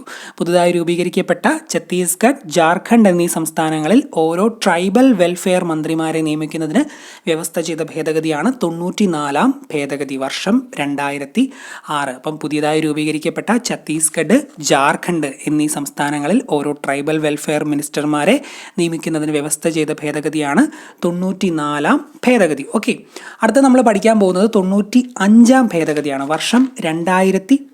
95-ാം ഭേദഗതി വർഷം 2010 എൻഫോഴ്സ് ചെയ്തത്. പക്ഷേ 2009 എന്നായിരിക്കും നിങ്ങൾ ഗൈഡുകളൊക്കെ നോക്കുമ്പോൾ കാണുന്നത്. 2010 ഇത് എൻഫോഴ്സ് ചെയ്ത് 95-ാം ഭേദഗതി. ഓക്കെ, 95-ലെ 5 ഒന്ന് നമ്മളൊന്ന് മാറ്റി, ഒന്ന് ഷേപ്പ് മാറ്റി എഴുതിയാൽ ഇങ്ങനെ വരത്തില്ലേ, എസ് പോലെ. എസ്സിൽ നിന്ന് ഭരണഘടനാപരമായി നമുക്ക് നോക്കുകയാണെങ്കിൽ ഇങ്ങനത്തെ അമെൻമെൻറ്റുകളിലൊക്കെ വരുന്ന ഏറ്റവും അടുത്ത് നിൽക്കുന്ന ടൈം ഏതാണ്? SC ST പട്ടികജാതി പട്ടികവർഗ വിഭാഗങ്ങൾ. 5-ൽ നിന്ന് നമ്മൾ എസ്സിലേക്ക് എത്തി, എസ്സിൽ നിന്ന് SC STയിലേക്ക് എത്തി. അപ്പോൾ ലോക്സഭയിലും സംസ്ഥാന അസംബ്ലികളിലും പട്ടികജാതി പട്ടികവർഗ സംവരണം, SC ST സംവരണം 2020 വരെയാക്കി ദീർഘിപ്പിച്ച ഭേദഗതിയാണ് 95-ാം ഭേദഗതി. ഓർത്തിരിക്കുമല്ലോ. 95-ലെ 5-ൽ നിന്ന് നമ്മൾ എസ്സിലേക്ക് എത്തി, എസ്സിൽ നിന്ന് SC STയിലേക്ക് എത്തി. 2020 വരെ സംവരണം അവരുടെ ദീർഘിപ്പിച്ചു. ലോക്സഭയിലും സംസ്ഥാന അസംബ്ലികളിലും 95-ാം ഭേദഗതി 2010 എൻഫോഴ്സ് ചെയ്തത്. 2009 നിങ്ങൾ ബുക്ക് നോക്കിയാൽ കിടക്കുന്നത്. അന്നേരം പ്രധാനമന്ത്രി മൻമോഹൻ സിംഗ് ആണ് പ്രസിഡന്റ്. പ്രതിഭ പാട്ടീലാണ് അവിടെ പ്രസിഡന്റ്. മാറിയിട്ടുണ്ട്, അത് ഓർത്തോണം. ഞാൻ പറഞ്ഞതെന്ന് വെച്ചാൽ പ്രധാനമന്ത്രിമാരുടെയും പ്രസിഡന്റുമാരുടെയും കാലഘട്ടം, ഇന്ന പ്രധാനമന്ത്രി ഏത് വർഷം തൊട്ട് ഏത് വർഷം വരെയാണ്, അതുപോലെ ഇന്ന പ്രസിഡന്റ് ഏത് വർഷം തൊട്ട് ഏത് വർഷം വരെയാണ്, അങ്ങനെയൊക്കെ ഉള്ളതെല്ലാം നമ്മൾ പഠിച്ചിരിക്കണം. എങ്കിൽ മാത്രമേ ഉള്ളൂ ഇന്ന ഭേദഗതി വരുമ്പോൾ ആരായിരുന്നു പ്രധാനമന്ത്രി എന്ന് ചോദിച്ചാൽ കറക്റ്റായിട്ട് നമുക്ക് ഉത്തരം എഴുതാൻ പറ്റത്തുള്ളൂ. അപ്പോൾ അത് പഠിച്ച് തന്നെ പൊക്കോണം. ഓക്കെ, പ്രധാനമന്ത്രിമാരും പ്രസിഡന്റൊക്കെ പഠിക്കുമ്പോൾ നിങ്ങൾ ശ്രദ്ധിച്ചോണം. പൊതുവേ അങ്ങനെ ആരായിരുന്നു പ്രധാനമന്ത്രി അങ്ങനെ ചോദ്യം വളരെ റെയറായിട്ടേ ചോദിക്കാറുള്ളൂ. എന്തുമായി ബന്ധപ്പെട്ടിരിക്കുന്നു എന്ന രീതിയിലാണ് പലപ്പോഴും ചോദിക്കുന്നത്. പിന്നെ 86-ാം ഭേദഗതി പോലുള്ള ഭേദഗതി മാത്രം ചിലപ്പോൾ വർഷമൊക്കെ ചോദിക്കാറുണ്ട്. അപ്പോൾ ഇതെന്താ എന്തായാലും എന്തുമായി ബന്ധപ്പെട്ടിരിക്കുന്നുവെന്ന് എന്തായാലും പഠിച്ചിരിക്കണം. ഓക്കെ, അപ്പോൾ ലോക്സഭയിലും സംസ്ഥാന അസംബ്ലികളിലും പട്ടികജാതി പട്ടികവർഗ സംവരണം 2020 വരെയാക്കി ദീർഘിപ്പിച്ച ഭേദഗതിയാണ് 95-ാം ഭേദഗതി. 95-5 സാക്കി SC/ST സംവരണം 2020 വരെ ദീർഘിപ്പിച്ചു ലോക്സഭയിലും സംസ്ഥാന അസംബ്ലികളിലും. അതാണ് 95th അമെൻമെൻറ്റ്. ഇനി 96-ാം ഭേദഗതി 2011. നേരവും പ്രധാനമന്ത്രി മൻമോഹൻ സിംഗ്, പ്രസിഡന്റ് പ്രതിഭ പാട്ടീൽ. 96-ാം ഭേദഗതി 2011. 96, ആ നമ്പർ ഒന്ന് ശ്രദ്ധിച്ചേ. 96. ഈ 6 ഒന്ന് തലതിരിച്ച് എഴുതുന്നതല്ലേ 9. അപ്പോൾ ഏകദേശം ഒരേ നമ്പർ തന്നെയാണ്, അല്ലെങ്കിൽ ഒരേ രീതിയിൽ എഴുതുന്ന സാധനങ്ങൾ റിവേഴ്സ് ചെയ്ത് എഴുതിയേക്കുന്നതാണ് ഈ 96 എന്ന് പറയുന്നത് അല്ലേ. അപ്പോൾ അതിൽ നിന്ന് 6 ഇതിനകത്ത് മെയിൻ ആയിട്ടുള്ള ആൾ നമുക്ക് എടുക്കാമല്ലോ. 6 ഇങ്ങനെ എടുക്കാമല്ലോ. 6 ഒറീസ. 6 നമുക്ക് ഒറീസയിലേക്ക് എത്താം. ഒറീസ. ഇങ്ങനെ 6 മെയിനായിട്ട് എടുക്കാനുള്ള റീസൺ ഒറീസയാണ്. ഒറീസ റീസൺ. അപ്പോൾ ഞാനിങ്ങനെയൊക്കെ പറയുന്നതുകൊണ്ട് എവിടെയെങ്കിലും നിങ്ങളുടെ മൈൻഡിൽ അങ്ങ് ടച്ച് ചെയ്തോളും. ഒറീസ 6. ഭരണഘടനയുടെ 1-ാം പട്ടികയിൽ ഒറീസ എന്നതിന് പകരം ഒഡീഷ എന്നാക്കി മാറ്റി. നമ്മുടെ സംസ്ഥാനം ഉണ്ടല്ലോ ഒഡീഷ. അപ്പോൾ ഒറീസ എന്നതിന് പകരം ഒഡീഷ എന്നാക്കി മാറ്റിയത് 96-ാം ഭേദഗതി. 2011 96-ാം ഭേദഗതി. അതുപോലെ ഭാഷയപ്പം മാറുമല്ലോ. നേരത്തെ ഒറിയയായിരുന്നു, ഇപ്പോൾ അത് ഒഡിയായി. 8-ാം പട്ടികയിൽ ഒറിയ എന്നതിന് പകരം ഒഡിയ എന്നാക്കി മാറ്റി. അപ്പോൾ ഒറീസ മാറ്റി ഒഡീഷയാക്കി, ഒറിയയ്ക്ക് പകരം ഒഡിയയാക്കി. 96-ാം ഭേദഗതി. അതിപ്പോൾ എങ്ങനെയാണ് കണക്ട് ചെയ്തത്? 96 എന്ന് എഴുതി. 96-ലെ അക്കങ്ങളെല്ലാം ഏകദേശം ഒരേപോലെയുള്ള സംഭവങ്ങളാണ്. റിവേഴ്സ് ചെയ്ത് എഴുതിയേക്കുവാണ് 6. അപ്പോൾ 6 ഇപ്പോൾ റിവേഴ്സ് ചെയ്ത് എഴുതിയേക്കുന്നതായതുകൊണ്ട് 6നെ ഇങ്ങനെ റിവേഴ്സ് ചെയ്താണെന്ന് എടുക്കാനുള്ള റീസൺ എന്ന് പറയുന്നത് ഒറീസയാണ്. ഒറീസ അതുമായിട്ട് കണക്ട് ചെയ്യാൻ വേണ്ടിയാണ് ഒറീസ. അപ്പോൾ ഒറീസയിൽ നിന്ന് നമ്മൾ ഒഡീഷയിലേക്ക് എത്തി. അതുപോലെ ഒറിയയിൽ നിന്ന് ഒഡിയയിലേക്ക് എത്തി. ഭരണഘടനയുടെ 1-ാം പട്ടികയിൽ ഒറീസ എന്നതിന് പകരം ഒഡീഷ എന്നാക്കി മാറ്റി. 8-ാം പട്ടികയിൽ ഒറിയ എന്നതിന് പകരം ഒഡിയ എന്നാക്കി മാറ്റി. അതാണ് 96-ാം ഭേദഗതി 2011. ഓർത്തിരിക്കുക, ഭരണഘടനയുടെ 1-ാം പട്ടികയിൽ ഒറീസ മാറ്റി ഒഡീഷയാക്കി. 8-ാം പട്ടിക എന്താണ്? ഭാഷകൾ ഒറിയ എന്നതിന് പകരം ഒഡിയ എന്നാക്കി മാറ്റിയെന്നും അറിഞ്ഞിരിക്കുക. 96-ാം ഭേദഗതി. 97-ാം ഭേദഗതി 2011. 97-ാം ഭേദഗതി 2011 എന്ന് പറയുമെങ്കിലും എൻഫോഴ്സ് ചെയ്തിരിക്കുന്നത് 2012-ലാണ്. പല ഭാഗങ്ങളിൽ നമ്മൾ പഠിക്കുന്നതാണ് ഈ ഭേദഗതിയെ പറ്റി. പഞ്ചായത്ത് രാജും കോപ്പറേറ്റീവ് സൊസൈറ്റീസിനൊക്കെ പറ്റി പഠിക്കുമ്പോൾ അവിടെയും വരുന്നതാണ് ഈ 97-ാം ഭേദഗതി. അതുകൊണ്ട് അത്രയധികം പ്രാധാന്യമുള്ള ഒരു അമെൻമെൻറ്റാണ് 97th അമെൻമെൻറ്റ്. ഓക്കെ, അപ്പോൾ ഇതെന്തുമായി ബന്ധപ്പെട്ടിരിക്കുന്നു എന്ന് ചോദിച്ചാൽ, കോപ്പറേറ്റീവ് സൊസൈറ്റീസ് എന്ന തലക്കെട്ടോടുകൂടി ഭാഗം 9B ഭരണഘടനയിൽ കൂട്ടിച്ചേർത്തത് 97-ാം ഭേദഗതി പ്രകാരമാണ്. കോപ്പറേറ്റീവ് സൊസൈറ്റീസ് എന്ന തലക്കെട്ടോടുകൂടി ഏത് ഭാഗമാണ് കൂട്ടിച്ചേർത്തത്? ഭാഗം 9B. അതൊന്ന് ഡയറക്റ്റായി പഠിക്കുക. കോപ്പറേറ്റീവ് സൊസൈറ്റീസ് എന്ന തലക്കെട്ടോടുകൂടി ഭാഗം 9B ഭരണഘടനയിൽ കൂട്ടിച്ചേർത്തത് 97-ാം ഭേദഗതി പ്രകാരമാണ്. പക്ഷേ ഈ കഴിഞ്ഞ ഇടയ്ക്കെപ്പോഴോ ഒരു ചോദ്യം വന്നിട്ടുണ്ടായിരുന്നു, ആർട്ടിക്കിൾ 43B കൂട്ടിച്ചേർത്തത് ഏത് ഭേദഗതി പ്രകാരമാണെന്ന്. ആർട്ടിക്കിൾ 43B കൂട്ടിച്ചേർത്തത് 97-ാം ഭേദഗതി പ്രകാരമാണ്. അത് ഓർത്തിരിക്കാൻ വേണ്ടി, അങ്ങനെ ചോദ്യം വന്നുകൊണ്ട് ഓർത്തിരിക്കാൻ വേണ്ടി ഞാൻ ചെറിയൊരു കണക്ഷൻ പറയാം. 43-ലെ അക്കങ്ങൾ 4 3 കൂട്ടിയാൽ എന്ത് ലഭിക്കും? 7 എന്ന് ലഭിക്കും അല്ലേ. 97-ലെ അക്കങ്ങളായ 9 7 കൂടെ കൂട്ടിയാൽ 16. അതിനെ ഒറ്റസംഖ്യയാക്കാൻ വേണ്ടി 6 1 കൂട്ടി 7 എന്ന് ലഭിക്കും. അങ്ങനെ 7 വെച്ച് വേണമെങ്കിൽ ഈ 43-നെയും 97-നെയും നമുക്ക് ഒന്ന് കണക്ട് ചെയ്യാമല്ലോ. 97 43. അപ്പോൾ 43B കൂട്ടിച്ചേർത്ത് ഏത് ഭേദഗതി പ്രകാരമാണെന്ന് ചോദിച്ചാൽ ആ 7-ൻ്റെ കണക്ഷൻ ഓർമ്മയുള്ളവർക്ക് 97-ലേക്ക് എത്താമല്ലോ. കുറേ കോഡൊക്കെ പറയുന്നുണ്ട്. പറയാൻ കാരണം എന്താണെന്ന് വെച്ചാൽ നമ്പർ വെച്ചുള്ള കളിയില്ലേ. എങ്ങനെ പരീക്ഷാ സമയത്ത് മറന്നു പോയാലേ എവിടെയെങ്കിലും ഒന്ന് ഓർമ്മ നമുക്ക് എഴുതണ്ട. ഉത്തരം എഴുതുന്നതാണല്ലോ പ്രധാനം.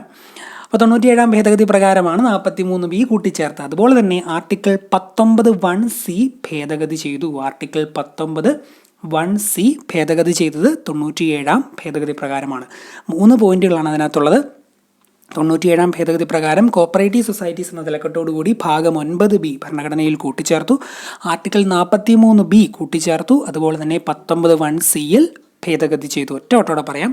കോപ്പറേറ്റീവ് സൊസൈറ്റീസ് എന്ന തലക്കെട്ടോടുകൂടി ഭാഗം 9B ഭരണഘടനയിൽ കൂട്ടിച്ചേർത്ത് 97-ാം ഭേദഗതി പ്രകാരം കൂട്ടിച്ചേർത്ത ആർട്ടിക്കിൾ 43B, അതുപോലെ ഭേദഗതി ചെയ്ത ആർട്ടിക്കിൾ 19(1)(c). ഓക്കെ, ഇനി നമ്മൾ പഠിക്കാൻ പോകുന്നത് 98-ാം ഭേദഗതിയാണ്. 2012-ആണ്, പക്ഷേ അത് എൻഫോഴ്സ് ചെയ്തത് 2013-ലാണ്. 98-ാം ഭേദഗതി, 98th അമെൻമെൻറ്റ്.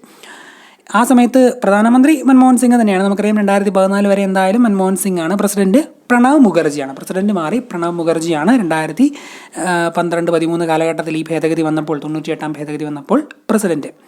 അതെന്തുമായി ബന്ധപ്പെട്ടിരിക്കുന്നു എന്ന് പറയുന്നതിന് മുമ്പ് ഞാൻ കോഡ് പറയാം. അതായിരിക്കും കുറച്ചുകൂടെ എളുപ്പമെന്ന് എനിക്ക് തോന്നുന്നു. 98-ലെ അക്കങ്ങൾ 9 8 കൂട്ടിക്ക് 8 9 17 എന്ന് 17 8 9 8 17 8 9 17 17 ഒന്ന് റിവേഴ്സ് ചെയ്ത് എന്ന് വെച്ചാൽ 7 ഇപ്പുറത്തും 1 അപ്പുറത്തും 17 റിവേഴ്സ് ചെയ്യുമ്പോൾ 71 എന്ന് വരും അല്ലേ. 71 ഇപ്പുറത്തൊരു 3 കൂടെ അങ്ങോട്ട് കൊടുത്തേക്കും. 371 ജെ ഭരണഘടനയിൽ കൂട്ടിച്ചേർത്തത് 98-ാം ഭേദഗതി പ്രകാരമാണ്. 371 ജെ ഭരണഘടനയിൽ കൂട്ടിച്ചേർത്തത് 98-ാം ഭേദഗതി പ്രകാരമാണ്. 371 ജെ. ഓക്കെ, ഇനി 371 ജെ ഒക്കെ ആയിട്ട് ബന്ധപ്പെട്ട സംഭവം പറയാം.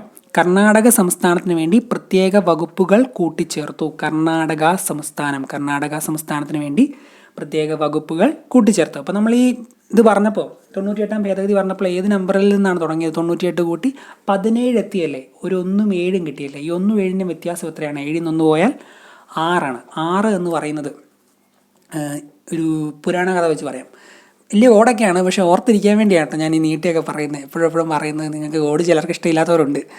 അപ്പം 17, 7, 1 വ്യത്യാസം 6. ഈ പഞ്ചപാണ്ഡവർ 5 പേരല്ലേ ശരിക്കും? 5 പേരാണ് പഞ്ചപാണ്ഡവർ എന്നൊക്കെ പറയുന്നത്. പക്ഷേ ഈ കർണൻ എന്ന് പറയുന്ന ഒരു പുള്ളി ഉണ്ടല്ലോ, അങ്ങേര് ഇമാരുടെ കൂട്ടത്തിൽ വരേണ്ടതല്ലേ? ശരിക്കും 6ാമനായി മാറ്റി നിർത്തപ്പെടുന്ന കർണൻ, ശരിക്കും 6ാമനല്ല വ്യക്തി പ്രായം കൊണ്ട്, എന്നാലും ഒരു 6ാമൻ എന്നുള്ള രീതിയിൽ പഞ്ചപാണ്ഡവർ ഒരു 5 നമുക്ക് വേറെ രീതിയിലല്ലേ കാണുന്നത്. അപ്പോൾ 6ാമനായി നിൽക്കുന്ന കർണൻ 6 കർണനിലേക്ക് എത്താമല്ലോ. അപ്പോൾ 6ഉം കർണനുമായിട്ട് കണക്ട് ആവുമല്ലോ. അപ്പം 17ൽ നിന്ന് നമ്മൾ 300 അത് തിരിച്ചിട്ട് 371ലേക്ക് എത്തി. 71ൻ്റെ ഇപ്പുറത്ത് 3 ഇട്ട് 371 ജെ എത്തി. 371 ജെ കൂട്ടിച്ചേർത്തെന്ന് പറഞ്ഞു. പിന്നെ ആ 17ൻ്റെ തന്നെ വ്യത്യാസം എടുത്തപ്പോൾ, അക്കങ്ങളുടെ വ്യത്യാസം എടുത്തപ്പോൾ 6 എന്ന് കിട്ടി. പഞ്ചപാണ്ഡവരിലേക്ക് എത്തി. 6ാമത്തെ മാറ്റി നിർത്തപ്പെട്ട വ്യക്തിയായ കർണനിലേക്ക് എത്തി. അപ്പോൾ കർണനിൽ നിന്ന് കർണാടകയിലേക്ക് എത്താമല്ലോ. കർണാടക സംസ്ഥാനത്തിന് വേണ്ടി ഈ പ്രത്യേക വകുപ്പുകൾ കൂട്ടിച്ചേർത്തു.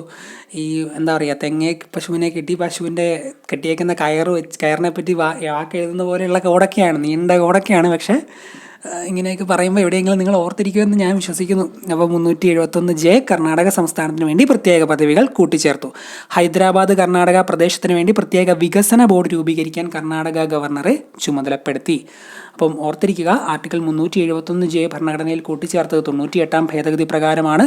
കർണാടക സംസ്ഥാനത്തിന് വേണ്ടി പ്രത്യേക വകുപ്പുകൾ കൂട്ടിച്ചേർത്തു. ഓക്കെ, അടുത്തത് 99-ാം ഭേദഗതി 2014. 99-ാം ഭേദഗതി 2014.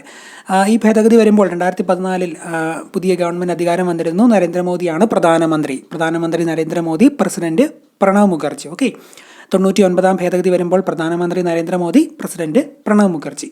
ഇത് നാഷണൽ ജുഡീഷ്യൽ നിയമന കമ്മീഷനൊക്കെയായി ബന്ധപ്പെട്ട ഒരു കാര്യമാണ്. ഇതുമായി ബന്ധപ്പെട്ടിരിക്കുന്നത് 99-ാം ഭേദഗതിയുമായി. അപ്പോൾ നമ്മുടെ മനസ്സിലേക്ക് എന്തായാലും നാഷണൽ ജുഡീഷ്യൽ കമ്മീഷൻ അല്ലെങ്കിൽ അറ്റ്ലീസ്റ്റ് ജുഡീഷ്യറി എന്നെങ്കിലും 99 എന്ന് കേൾക്കുമ്പോൾ വരണം. 99 ജുഡീഷ്യറിയൊക്കെ ആയിട്ട് ബന്ധപ്പെട്ട നാഷണൽ ജുഡീഷ്യൽ കമ്മീഷനുമായിട്ട് ബന്ധപ്പെട്ട ഒരു കാര്യം. ഓക്കെ, അതെന്താണെന്ന് ഞാൻ പറയാം. അതിനു മുമ്പ് ഞാൻ ആ ഒരു കണക്ഷൻ ഒന്ന് പറയാം. നമ്മുടെ നാട്ടിലിപ്പോൾ എന്തൊക്കെ ക്രൈം നടന്നാലും അല്ലെങ്കിൽ എത്രമാത്രം പ്രശ്നങ്ങളുണ്ടായാലും 99 വഴികളും നമ്മുടെ മുന്നിൽ അടഞ്ഞു പോയാലും ലാസ്റ്റ് ഒരു വഴി കാണും. അതാണ് കോടതി എന്ന് പറയുന്നത്. നമുക്ക് എല്ലാവരുടെയും ലാസ്റ്റ് എന്താ പറയുക, നീതി കിട്ടാൻ വേണ്ടി അവസാന ഒരു പ്രതീക്ഷയാണ് കോടതി അല്ലേ. കോടതിയാണ് നമ്മളെ എന്തൊക്കെ ഇപ്പം രാഷ്ട്രീയക്കാരാണെങ്കിൽ പോലും നമ്മുടെ കൂടെ നിന്നില്ലെങ്കിലും പൊളിറ്റീഷ്യൻസും മന്ത്രിമാരും നിന്നില്ലെങ്കിലും കോടതിയെ നമുക്ക് സമീപിക്കാം. അവസാനമുള്ള ഒരേ ഒരു പോംവഴിയാണ് കോടതി എന്ന് പറയുന്നത്. ബാക്കി 99 വഴികൾ അടഞ്ഞാലും 99 വഴികൾ അടഞ്ഞാലും ലാസ്റ്റ് എങ്കിലും നമുക്ക് ജുഡീഷ്യറിയെ സമീപിക്കാം. അവസാനമുള്ള ഒരേ ഒരു പോംവഴി ജുഡീഷ്യറി ആണെന്ന് ഓർത്തേ ആ സെൻറ്റൻസ്. 99 ജുഡീഷ്യറി, 99 വഴികൾ അടഞ്ഞാലും സാധാരണക്കാരന് നിയമം നടപ്പാക്കാൻ നൽകുന്ന അല്ലെങ്കിൽ പ്രൊട്ടക്ഷൻ നൽകുന്നതാണ് കോടതി എന്നൊരു സെൻറ്റൻസ് ഓർത്താൽ 99ഉം ജുഡീഷ്യറിയൊക്കെയായിട്ട് കണക്ട് ചെയ്യാമല്ലോ. 99 നാഷണൽ ജുഡീഷ്യൽ നിയമന കമ്മീഷനുമായി ബന്ധപ്പെട്ടത്. ദേശീയ ജുഡീഷ്യൽ നിയമന കമ്മീഷനെ നിയമിക്കുന്നതിന് വേണ്ടിയാണ് 99-ാം ഭേദഗതി. ദേശീയ ജുഡീഷ്യൽ നിയമന കമ്മീഷനെ നിയമിക്കുന്നു. ഓക്കെ, 2014 ഡിസംബർ 31 നിലവിൽ വന്നു. 2014 ഡിസംബർ 31 നിലവിൽ വന്നു. നാഷണൽ ജുഡീഷ്യൽ നിയമന കമ്മീഷൻ ജുഡീഷ്യറിയുടെ സ്വാതന്ത്ര്യത്തിന് മേലുള്ള കടന്നുകയറ്റമാണെന്ന് ചൂണ്ടിക്കാണിച്ചുകൊണ്ട് 2015 ഒക്ടോബർ 16 ഈ ഭേദഗതി നിയമം സുപ്രീം കോടതി റദ്ദാക്കുകയുണ്ടായി. അതും ഓർത്തിരിക്കുക. ഈ നാഷണൽ ജുഡീഷ്യൽ നിയമന കമ്മീഷൻ്റെ ഈ ഭേദഗതിയിലൂടെ കൊണ്ടുവന്ന നിയമം 2015 സുപ്രീം കോടതി റദ്ദാക്കി. അപ്പോൾ 99 എന്ന് പറഞ്ഞ ആ നമ്പറിൽ നിന്ന് നമ്മൾ ജുഡീഷ്യറിയിലേക്ക് എത്തി. 99 വഴികൾ അടഞ്ഞാലും ലാസ്റ്റ് നമുക്ക് ജുഡീഷ്യറി കാവലുണ്ട് എന്നൊക്കെ പറഞ്ഞ് ജുഡീഷ്യറിയിലേക്ക് എത്തി. അതിൽ നിന്ന് നാഷണൽ ജുഡീഷ്യൽ നിയമന കമ്മീഷനിലേക്ക് എത്തി. നാഷണൽ ജുഡീഷ്യൽ നിയമന കമ്മീഷന് വേണ്ടിയാണ് 99-ാം ഭേദഗതി.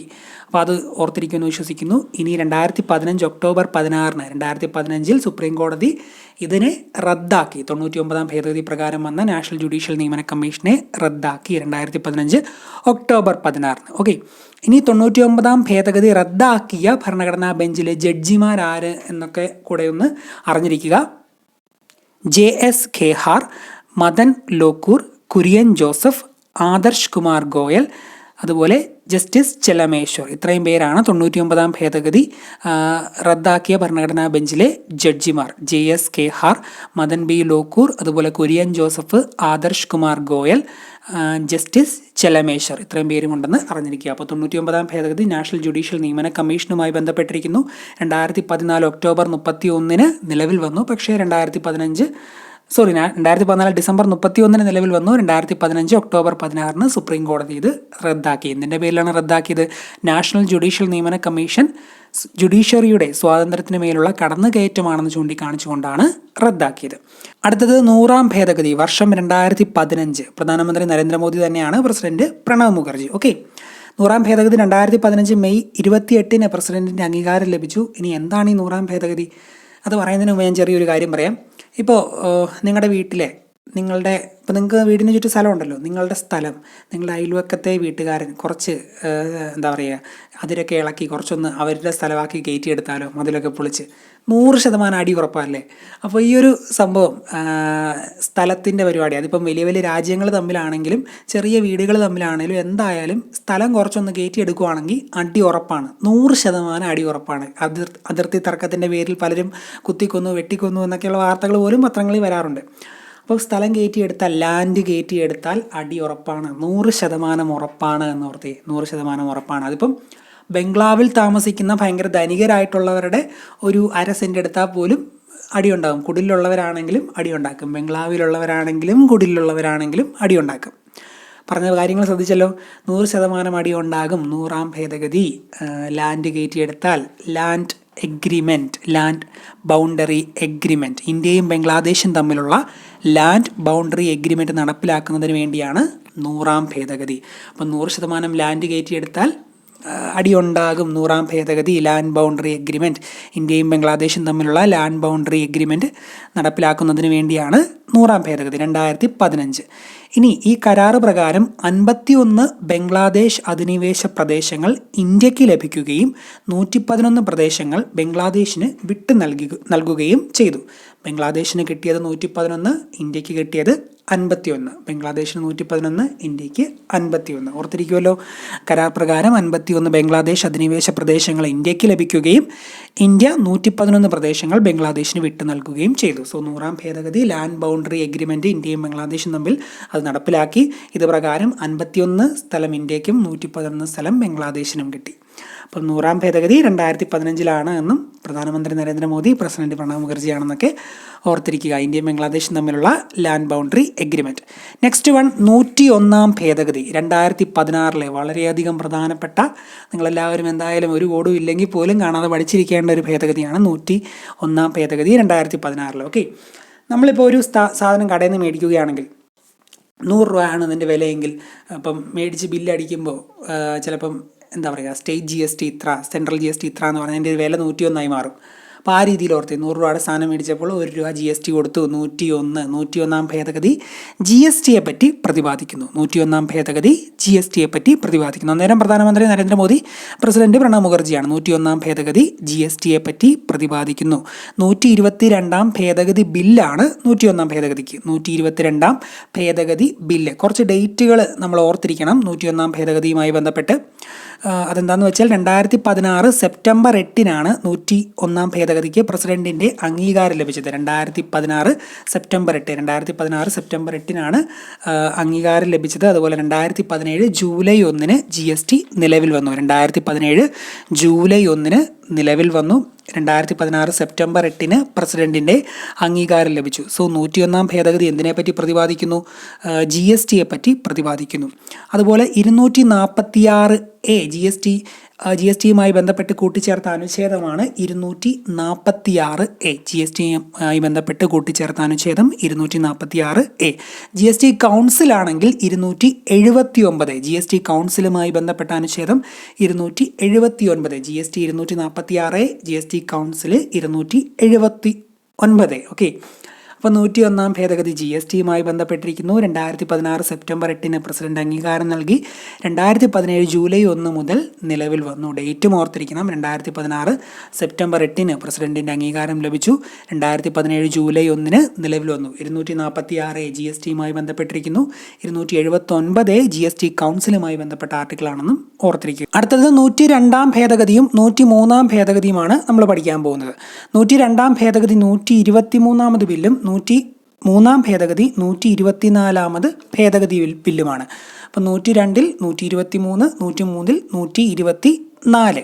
അപ്പം 102, ഇപ്പം 123 ബില്ല് എന്ന് പറഞ്ഞല്ലോ, 1, 2, 3 എന്നീ അക്കങ്ങൾ അടുപ്പിച്ചെഴുതുന്നതാണല്ലോ 123. അപ്പം 3 ഏറ്റവും മുന്നിൽ നിൽക്കുന്നത്, 2 പിന്നിലാണല്ലേ നിൽക്കുന്നത്. 3 മുന്നിൽ 2 പിന്നിൽ. അപ്പോൾ രണ്ടാമത്തേത് 102 ഭേദഗതി പിന്നാക്ക വിഭാഗവുമായി ബന്ധപ്പെട്ട ഒരു സംഭവമാണ്. മുന്നിൽ നിൽക്കുന്നത് 3 എന്നൊക്കെ പറഞ്ഞല്ലോ, 3-ൽ നിന്ന് മുന്നിൽ എന്ന വാക്കിലേക്ക് എത്തി. മുന്നോക്ക വിഭാഗവുമായി ബന്ധപ്പെട്ട ഒരു കാര്യമാണ് 103-ൽ വരുന്നത്. അപ്പോൾ 102 പിന്നാക്ക വിഭാഗവുമായി ബന്ധപ്പെട്ടതാണ്, 103 മുന്നാക്ക വിഭാഗവുമായി ബന്ധപ്പെട്ടതാണെന്ന് ഓർത്തിരിക്കുമല്ലോ ആ ഒരു പോയിന്റ് വെച്ച്. ഇനി നമുക്ക് കാര്യങ്ങളിലേക്ക് വരാം. 102 ഭേദഗതി ആദ്യം പഠിക്കാം. 102 ഭേദഗതി 2018. അന്നേരത്തെ പ്രധാനമന്ത്രി എന്തായാലും നരേന്ദ്രമോദി. 2014 ശേഷം എല്ലാം മോദി തന്നെ. പ്രസിഡന്റ് രാംനാഥ് കോവിന്ദ്. ഓക്കെ, അപ്പോൾ 102 ഭേദഗതി പ്രകാരം ദേശീയ പിന്നാക്ക വിഭാഗ കമ്മീഷന് ഭരണഘടനാ പദവി ലഭിച്ചു. ദേശീയ പിന്നാക്ക വിഭാഗ കമ്മീഷന്. അപ്പം 102 2 പിന്നിലാണ്, 3-ന്റെ പിന്നിലാണ് നിൽക്കുന്നതെന്നൊക്കെ പറഞ്ഞ് പിന്നാക്ക വിഭാഗ കമ്മീഷനിലേക്ക് എത്താമല്ലോ. പിന്നാക്ക വിഭാഗ കമ്മീഷന് ഭരണഘടനാ പദവി ലഭിച്ചു 102 ഭേദഗതി പ്രകാരം. ദേശീയ പിന്നാക്ക വിഭാഗ കമ്മീഷനെ കുറിച്ച് പരാമർശിക്കുന്നതിനായി 102 ഭേദഗതി പ്രകാരം പുതിയതായി ഒരു അനുച്ഛേദം ഭരണഘടനയിൽ കൂട്ടിച്ചേർത്തു. അതാണ് 338B. നമ്മൾ നേരത്തെ 338നെ പറ്റിയൊക്കെ ഡീറ്റെയിൽ ആയിട്ട് പറഞ്ഞായിരുന്നു. അപ്പം അതും പിന്നാക്ക വിഭാഗവുമായി ബന്ധപ്പെട്ട് തന്നെയാണ്. സോ കണക്ട് ചെയ്ത് പഠിച്ചു പോകാം. 338B ആണ് ദേശീയ പിന്നാക്ക വിഭാഗ കമ്മീഷനെ കുറിച്ച് പരാമർശിക്കുന്നത്. ഓക്കെ, ഈ 102 ഭേദഗതി പ്രകാരം കൂട്ടിച്ചേർത്തത്. അപ്പോൾ 102 ഭേദഗതി 2 പിന്നിൽ നിൽക്കുന്നു. പിന്നാക്ക വിഭാഗ കമ്മീഷന് ഭരണഘടനാ പദവി നൽകി. 338B ഈ ഭേദഗതി പ്രകാരം ഭരണഘടനയിൽ കൂട്ടിച്ചേർത്തു. അപ്പോൾ ആ ഒരു ഭേദഗതി പഠിച്ചല്ലോ. ഇനി നമ്മൾ 103 അടുത്ത പഠിക്കാൻ പോകുന്നത്. 3 മുന്നിൽ നിൽക്കുന്നത് മുന്നാക്ക വിഭാഗവുമായി ബന്ധപ്പെട്ട ഒരു ഭേദഗതിയാണെന്ന് പറഞ്ഞല്ലോ. അപ്പോൾ അതെന്താണെന്ന് നോക്കാം. അത് റീസെൻ്റായിട്ട് ഒരുപാട് പരീക്ഷകളിൽ ചോദിച്ചാണ്. മുന്നാക്ക വിഭാഗങ്ങളിലെ സംവരണമാണ്. ഇപ്പം മുന്നാക്ക വിഭാഗങ്ങൾക്ക് സംവരണം കൊണ്ടുവന്നതായിരുന്നല്ലോ ഗവൺമെൻറ്, 10% സംവരണം. അതുമായി ബന്ധപ്പെട്ട കാര്യമാണ് 103-ൽ വരുന്നത്. പ്രധാനമന്ത്രി നരേന്ദ്രമോദി, പ്രസിഡന്റ് രാംനാഥ് കോവിന്ദ്. ഈ ഒരു ഭേദഗതി വരുമ്പോൾ സർക്കാർ ജോലികളിലും വിദ്യാഭ്യാസ സ്ഥാപനങ്ങളിലെ പ്രവേശനത്തിനും മുന്നാക്ക വിഭാഗങ്ങളിലെ സാമ്പത്തികമായി പിന്നാക്കം നിൽക്കുന്നവർക്ക് 10% സംവരണം ഏർപ്പെടുത്തിയ ഭേദഗതിയാണ് 103-ാം ഭേദഗതി. അപ്പോൾ അതൊന്ന് ഓർത്തിരിക്കുക. മുന്നാക്ക വിഭാഗവുമായി ബന്ധപ്പെട്ടെന്നുള്ള രീതിയിൽ അങ്ങനെ ഒന്നും നമ്മളിപ്പം പഠിച്ചില്ലല്ലോ ഭേദഗതികൾ. അപ്പോൾ ആദ്യം വരുന്നത് 103 മുന്നാക്കവുമായി ബന്ധപ്പെട്ട 103-ാം ഭേദഗതി നമ്പറിലാണ് വരുന്നതെന്ന് ഓർത്തെ. മുന്നാക്ക വിഭാഗങ്ങൾക്ക് അത്യാവശ്യം പത്രം വായിക്കുന്നവരെല്ലാം ഇഷ്ടംപോലെ ഒരിടയ്ക്ക് വാർത്തകൾ ഉണ്ടായിരുന്നില്ലേ ഈ 10% സംവരണം സംഭവം. അപ്പോൾ അത് ഓർത്തിരിക്കാൻ പറ്റുമെന്ന് ഞാൻ വിശ്വസിക്കുന്നു. മുന്നാക്ക വിഭാഗക്കാർക്ക് 10% സംവരണം, സർക്കാർ ജോലിയിലും അതുപോലെ മറ്റു കാര്യങ്ങളിലുമൊക്കെ 10% സംവരണം ഏർപ്പെടുത്തിയ ഭേദഗതിയാണ് 103-ാം ഭേദഗതി. സാമ്പത്തികമായി പിന്നാക്കം നിൽക്കുന്നവർക്കാട്ടോ. അപ്പോൾ അതിനൊരു ക്രൈറ്റീരിയ ഒക്കെ ഉണ്ട്. 5 ലക്ഷമോ 8 ലക്ഷമോ സംതിങ് ആണ്. അപ്പം സർക്കാർ ജോലികളിലും വിദ്യാഭ്യാസ സ്ഥാപനങ്ങളിലെ പ്രവേശനത്തിനും മുന്നാക്ക വിഭാഗങ്ങളിലെ സാമ്പത്തികമായി പിന്നാക്കം നിൽക്കുന്നവർക്ക് 10% സംവരണം ഏർപ്പെടുത്തിയ ഭേദഗതിയാണ് 103-ാം ഭേദഗതി. 124-ാമത് ബില്ലാണ്. അപ്പോൾ അതിൻ്റെ കുറച്ച് ഡേറ്റ് ഉണ്ട്. ഡേറ്റ് അങ്ങനെ ചോദിച്ചിട്ടില്ല, എന്നാലും നമ്മൾ അടുത്തതായതുകൊണ്ട് 2019 ആയതുകൊണ്ടെന്ന് വേണമെങ്കിൽ നോട്ട് ചെയ്ത് വെക്കുക. 103-ാം ഭേദഗതി ലോകസഭ പാസ്സാക്കിയത് 2019 ജനുവരി 8, രാജ്യസഭ 2019 ജനുവരി 9, പ്രസിഡന്റിൻ്റെ അംഗീകാരം 2019 ജനുവരി 12. 3 ഡേറ്റുകൾ അടുപ്പിച്ച ഡേറ്റുകളാണ്. ജനുവരി 8ഉം ജനുവരി 9. പിന്നെ ഒരു 2 ദിവസം കഴിഞ്ഞേ ഉള്ളൂ, 3 ദിവസം കഴിഞ്ഞാണ്. മുന്നാക്കമാണല്ലോ, അപ്പോൾ 3 ദിവസം കഴിഞ്ഞാണ് അടുത്ത ഡേറ്റ് അംഗീകാരം ലഭിച്ചത് പ്രസിഡന്റ്. ജനുവരി 12. ജനുവരി 8-ന് ലോകസഭ, ജനുവരി 9 രാജ്യസഭ, 3 ദിവസം കഴിഞ്ഞ് ജനുവരി 12-ന് പ്രസിഡന്റിൻ്റെ അംഗീകാരം ലഭിച്ചു. അപ്പോൾ ഓർത്തിരിക്കുക, 103-ാം ഭേദഗതി ലോക്സഭ പാസ്സാക്കിയത് 2019 ജനുവരി 8, രാജ്യസഭ 2019 ജനുവരി 9, പ്രസിഡന്റിൻ്റെ അംഗീകാരം ലഭിച്ചത് 2019 ജനുവരി 12. ഓക്കെ, ഇത്രയും ഡേറ്റുകൾ ഓർത്തിരിക്കുക. ഇനി 103-ാം ഭേദഗതി പ്രകാരം ഭേദഗതി ചെയ്യപ്പെട്ട വകുപ്പുകൾ ഏതൊക്കെയെന്ന് ചോദിക്കാം. നമ്മുടെ സർക്കാർ ജോലി അവസര സമത്വമൊക്കെ കൊടുക്കുന്നതുമായി ബന്ധപ്പെട്ട ഒരു വകുപ്പുണ്ടല്ലോ, 16 സർക്കാർ 16-ാം വകുപ്പ് ഭേദഗതി ചെയ്തു. അതുപോലെ തന്നെ 15-ാം അനുച്ഛേദവും ഭേദഗതി ചെയ്തു. 103-ാം ഭേദഗതി പ്രകാരം ആർട്ടിക്കിൾ 15-ഉം 16-ഉം ഭേദഗതി ചെയ്തു. 103-ാം ഭേദഗതി പ്രകാരം ആർട്ടിക്കിൾ 15-ഉം 16-ഉം ഭേദഗതി ചെയ്തു എന്ന് അറിഞ്ഞിരിക്കുക. 15-ഉം 16-ഉം. ഇനി മുന്നാക്ക വിഭാഗത്തിലെ സാമ്പത്തികമായി പിന്നാക്കം നിൽക്കുന്നവർക്ക് 10% സംവരണം ഏർപ്പെടുത്തിയ ഏത് സംസ്ഥാനമാണ് ആദ്യമായി ഈ സംവരണം ഏർപ്പെടുത്തിയതെന്ന് ചോദിച്ചാൽ ഗുജറാത്താണ്. മോഡിജിയുടെ ഗുജറാത്താണ് ആദ്യമായി 10% സംവരണം ഏർപ്പെടുത്തിയത്. മുന്നാക്ക വിഭാഗത്തിലെ സാമ്പത്തികമായി പിന്നാക്കം നിൽക്കുന്നവർക്ക് 10% സംവരണം ഏർപ്പെടുത്തിയ ആദ്യ സംസ്ഥാനം ഏത് എന്ന് ചോദിച്ചാൽ ഗുജറാത്താണ്. അപ്പോൾ ഇത് കൊണ്ടുവന്ന BJP ഗവൺമെൻറ് അല്ലേ. BJP ഗവൺമെൻറ് ഇത് കൊണ്ടുവന്നപ്പോൾ ഇലക്ഷൻ്റെ ലക്ഷ്യം വെച്ചാണ് എന്നൊക്കെ പറഞ്ഞ് വിവാദങ്ങളും കാര്യങ്ങളൊക്കെ ഉണ്ടായിരുന്നല്ലോ. അപ്പോൾ ഇലക്ഷൻ ലക്ഷ്യം വെച്ച് BJP ഗവൺമെൻറ് ഹെഡ് ചെയ്യുന്ന ആരാണ്? നരേന്ദ്രമോദിയാണ്. അപ്പം നരേന്ദ്രമോദിയുടെ സംസ്ഥാനമാണല്ലോ ഗുജറാത്ത്. അപ്പോൾ ആ രീതിയിലൊക്കെ ഗുജറാത്തിലേക്ക് കണക്ട് ചെയ്യാമല്ലോ. ആദ്യമായി ഈ സംഭവം കൊണ്ടുവന്നത് ഗുജറാത്താണ്. ഓക്കെ, മുന്നാക്ക വിഭാഗത്തിലെ സാമ്പത്തിക സംവരണത്തെ പറ്റി പഠിക്കാൻ കേരള സർക്കാർ നിയമിച്ച 2-അംഗ സമിതി ആരൊക്കെയെന്ന് ചോദിച്ചാൽ GK ശശിധരൻ നായരും K രാജഗോപാലും. GK ശശിധരൻ നായരും അതുപോലെ K രാജഗോപാലും. കേരള സർക്കാർ ഇതിനെപ്പറ്റി പഠിക്കാൻ ഏർപ്പെടുത്തിയ സമിതിയിലെ 2 പേരാണ് GK ശശിധരൻ നായരും K Rajagopalan Nair. GK Sasidharan Nair, K Rajagopalan Nair. Okay, അപ്പോൾ ഇത്രയും കാര്യങ്ങളാണ് 103-ാം ഭേദഗതിയുമായി ബന്ധപ്പെട്ട് അറിഞ്ഞിരിക്കേണ്ടത്. ഇത്രയും കാര്യങ്ങളാണ് ഈ ഒരു വീഡിയോയിൽ ഉൾക്കൊള്ളിച്ചേക്കുന്നത്. എല്ലാ ഭേദഗതികളും ആവശ്യമുള്ളതെല്ലാം നമ്മൾ ഈ ഒരു വീഡിയോയിൽ കവർ ചെയ്തു. അപ്പോൾ ഇന്ന് നിങ്ങൾ ചെയ്യേണ്ടത് ഈ ഒരു ഭേദഗതികളുമായി ബന്ധപ്പെട്ട് നിങ്ങളുടെ കയ്യിലുള്ള നോട്ട്സ് എല്ലാം എടുത്ത് വെച്ച് വീണ്ടും ഈ കാര്യങ്ങളൊന്ന് വായിച്ച് ഒന്ന് നന്നായിട്ട് റിവൈസ് ചെയ്യുക. അതിനുശേഷം നമ്മുടെ പാർലമെൻറ്റുമായി ബന്ധപ്പെട്ട ലോക്സഭ, രാജ്യസഭ എന്നീ ടോപ്പിക്കുകളൂടെ ഇന്ന് തന്നെ പഠിക്കാൻ ശ്രമിക്കുക. ഈ 2 ടോപ്പിക്കുകളിൽ നിന്നും ചോദ്യങ്ങൾ വരുന്നതാണ്. ലോക്സഭയുമായും രാജ്യസഭയുമായി ബന്ധപ്പെട്ട കാര്യങ്ങൾ എക്സാം ഓറിയൻറ്റഡ് ആയിട്ട് ക്യാപ്സ്യൂൾ പോലെ ഇന്ന് തന്നെ പഠിക്കുക. നമ്മുടെ കോഴ്സ് മേടിച്ചവർക്ക് എല്ലാ മെറ്റീരിയലും അതിനകത്ത് അവൈലബിൾ ആണ്. അത് വെച്ച് നിങ്ങൾ പക്കായിട്ട് പഠിച്ചു പോയാൽ മതി. ഇനിയും കോഴ്സിൽ ജോയിൻ ചെയ്യാൻ ആഗ്രഹിക്കുന്നവർ, വരാൻ പോകുന്ന 10th ലെവൽ LTC, അതുപോലെ Bevco LTC, village field assistant, അങ്ങനെയുള്ള എല്ലാ തസ്തികകൾക്കും വേണ്ടി നമ്മൾ ചെയ്യുന്ന കോഴ്സിൽ ഇപ്പോഴും ജോയിൻ ചെയ്യാൻ ആഗ്രഹിക്കുന്നവർ ഈ സ്ക്രീനിൽ കാണുന്ന വാട്സാപ്പ് നമ്പറിൽ PSC LDC എന്ന് മെസ്സേജ് അയച്ചാൽ മതി. ഈ കോഴ്സ് മേടിച്ചവർ ഞാൻ അതിനകത്ത് തരുന്ന മെറ്റീരിയൽ വെച്ച് പക്കായിട്ട് പഠിച്ചു പോയാൽ മതി. ഉറപ്പായിട്ടും നിങ്ങൾക്ക് ഈ ഒരു എക്സാം ക്രാക്ക് ചെയ്യാൻ സാധിക്കും. താല്പര്യമുള്ളവർ ഇന്ന് തന്നെ ജോയിൻ ചെയ്യുക. ഓക്കെ, അടുത്ത ഒരു വീഡിയോയിൽ കാണാം. Thank you.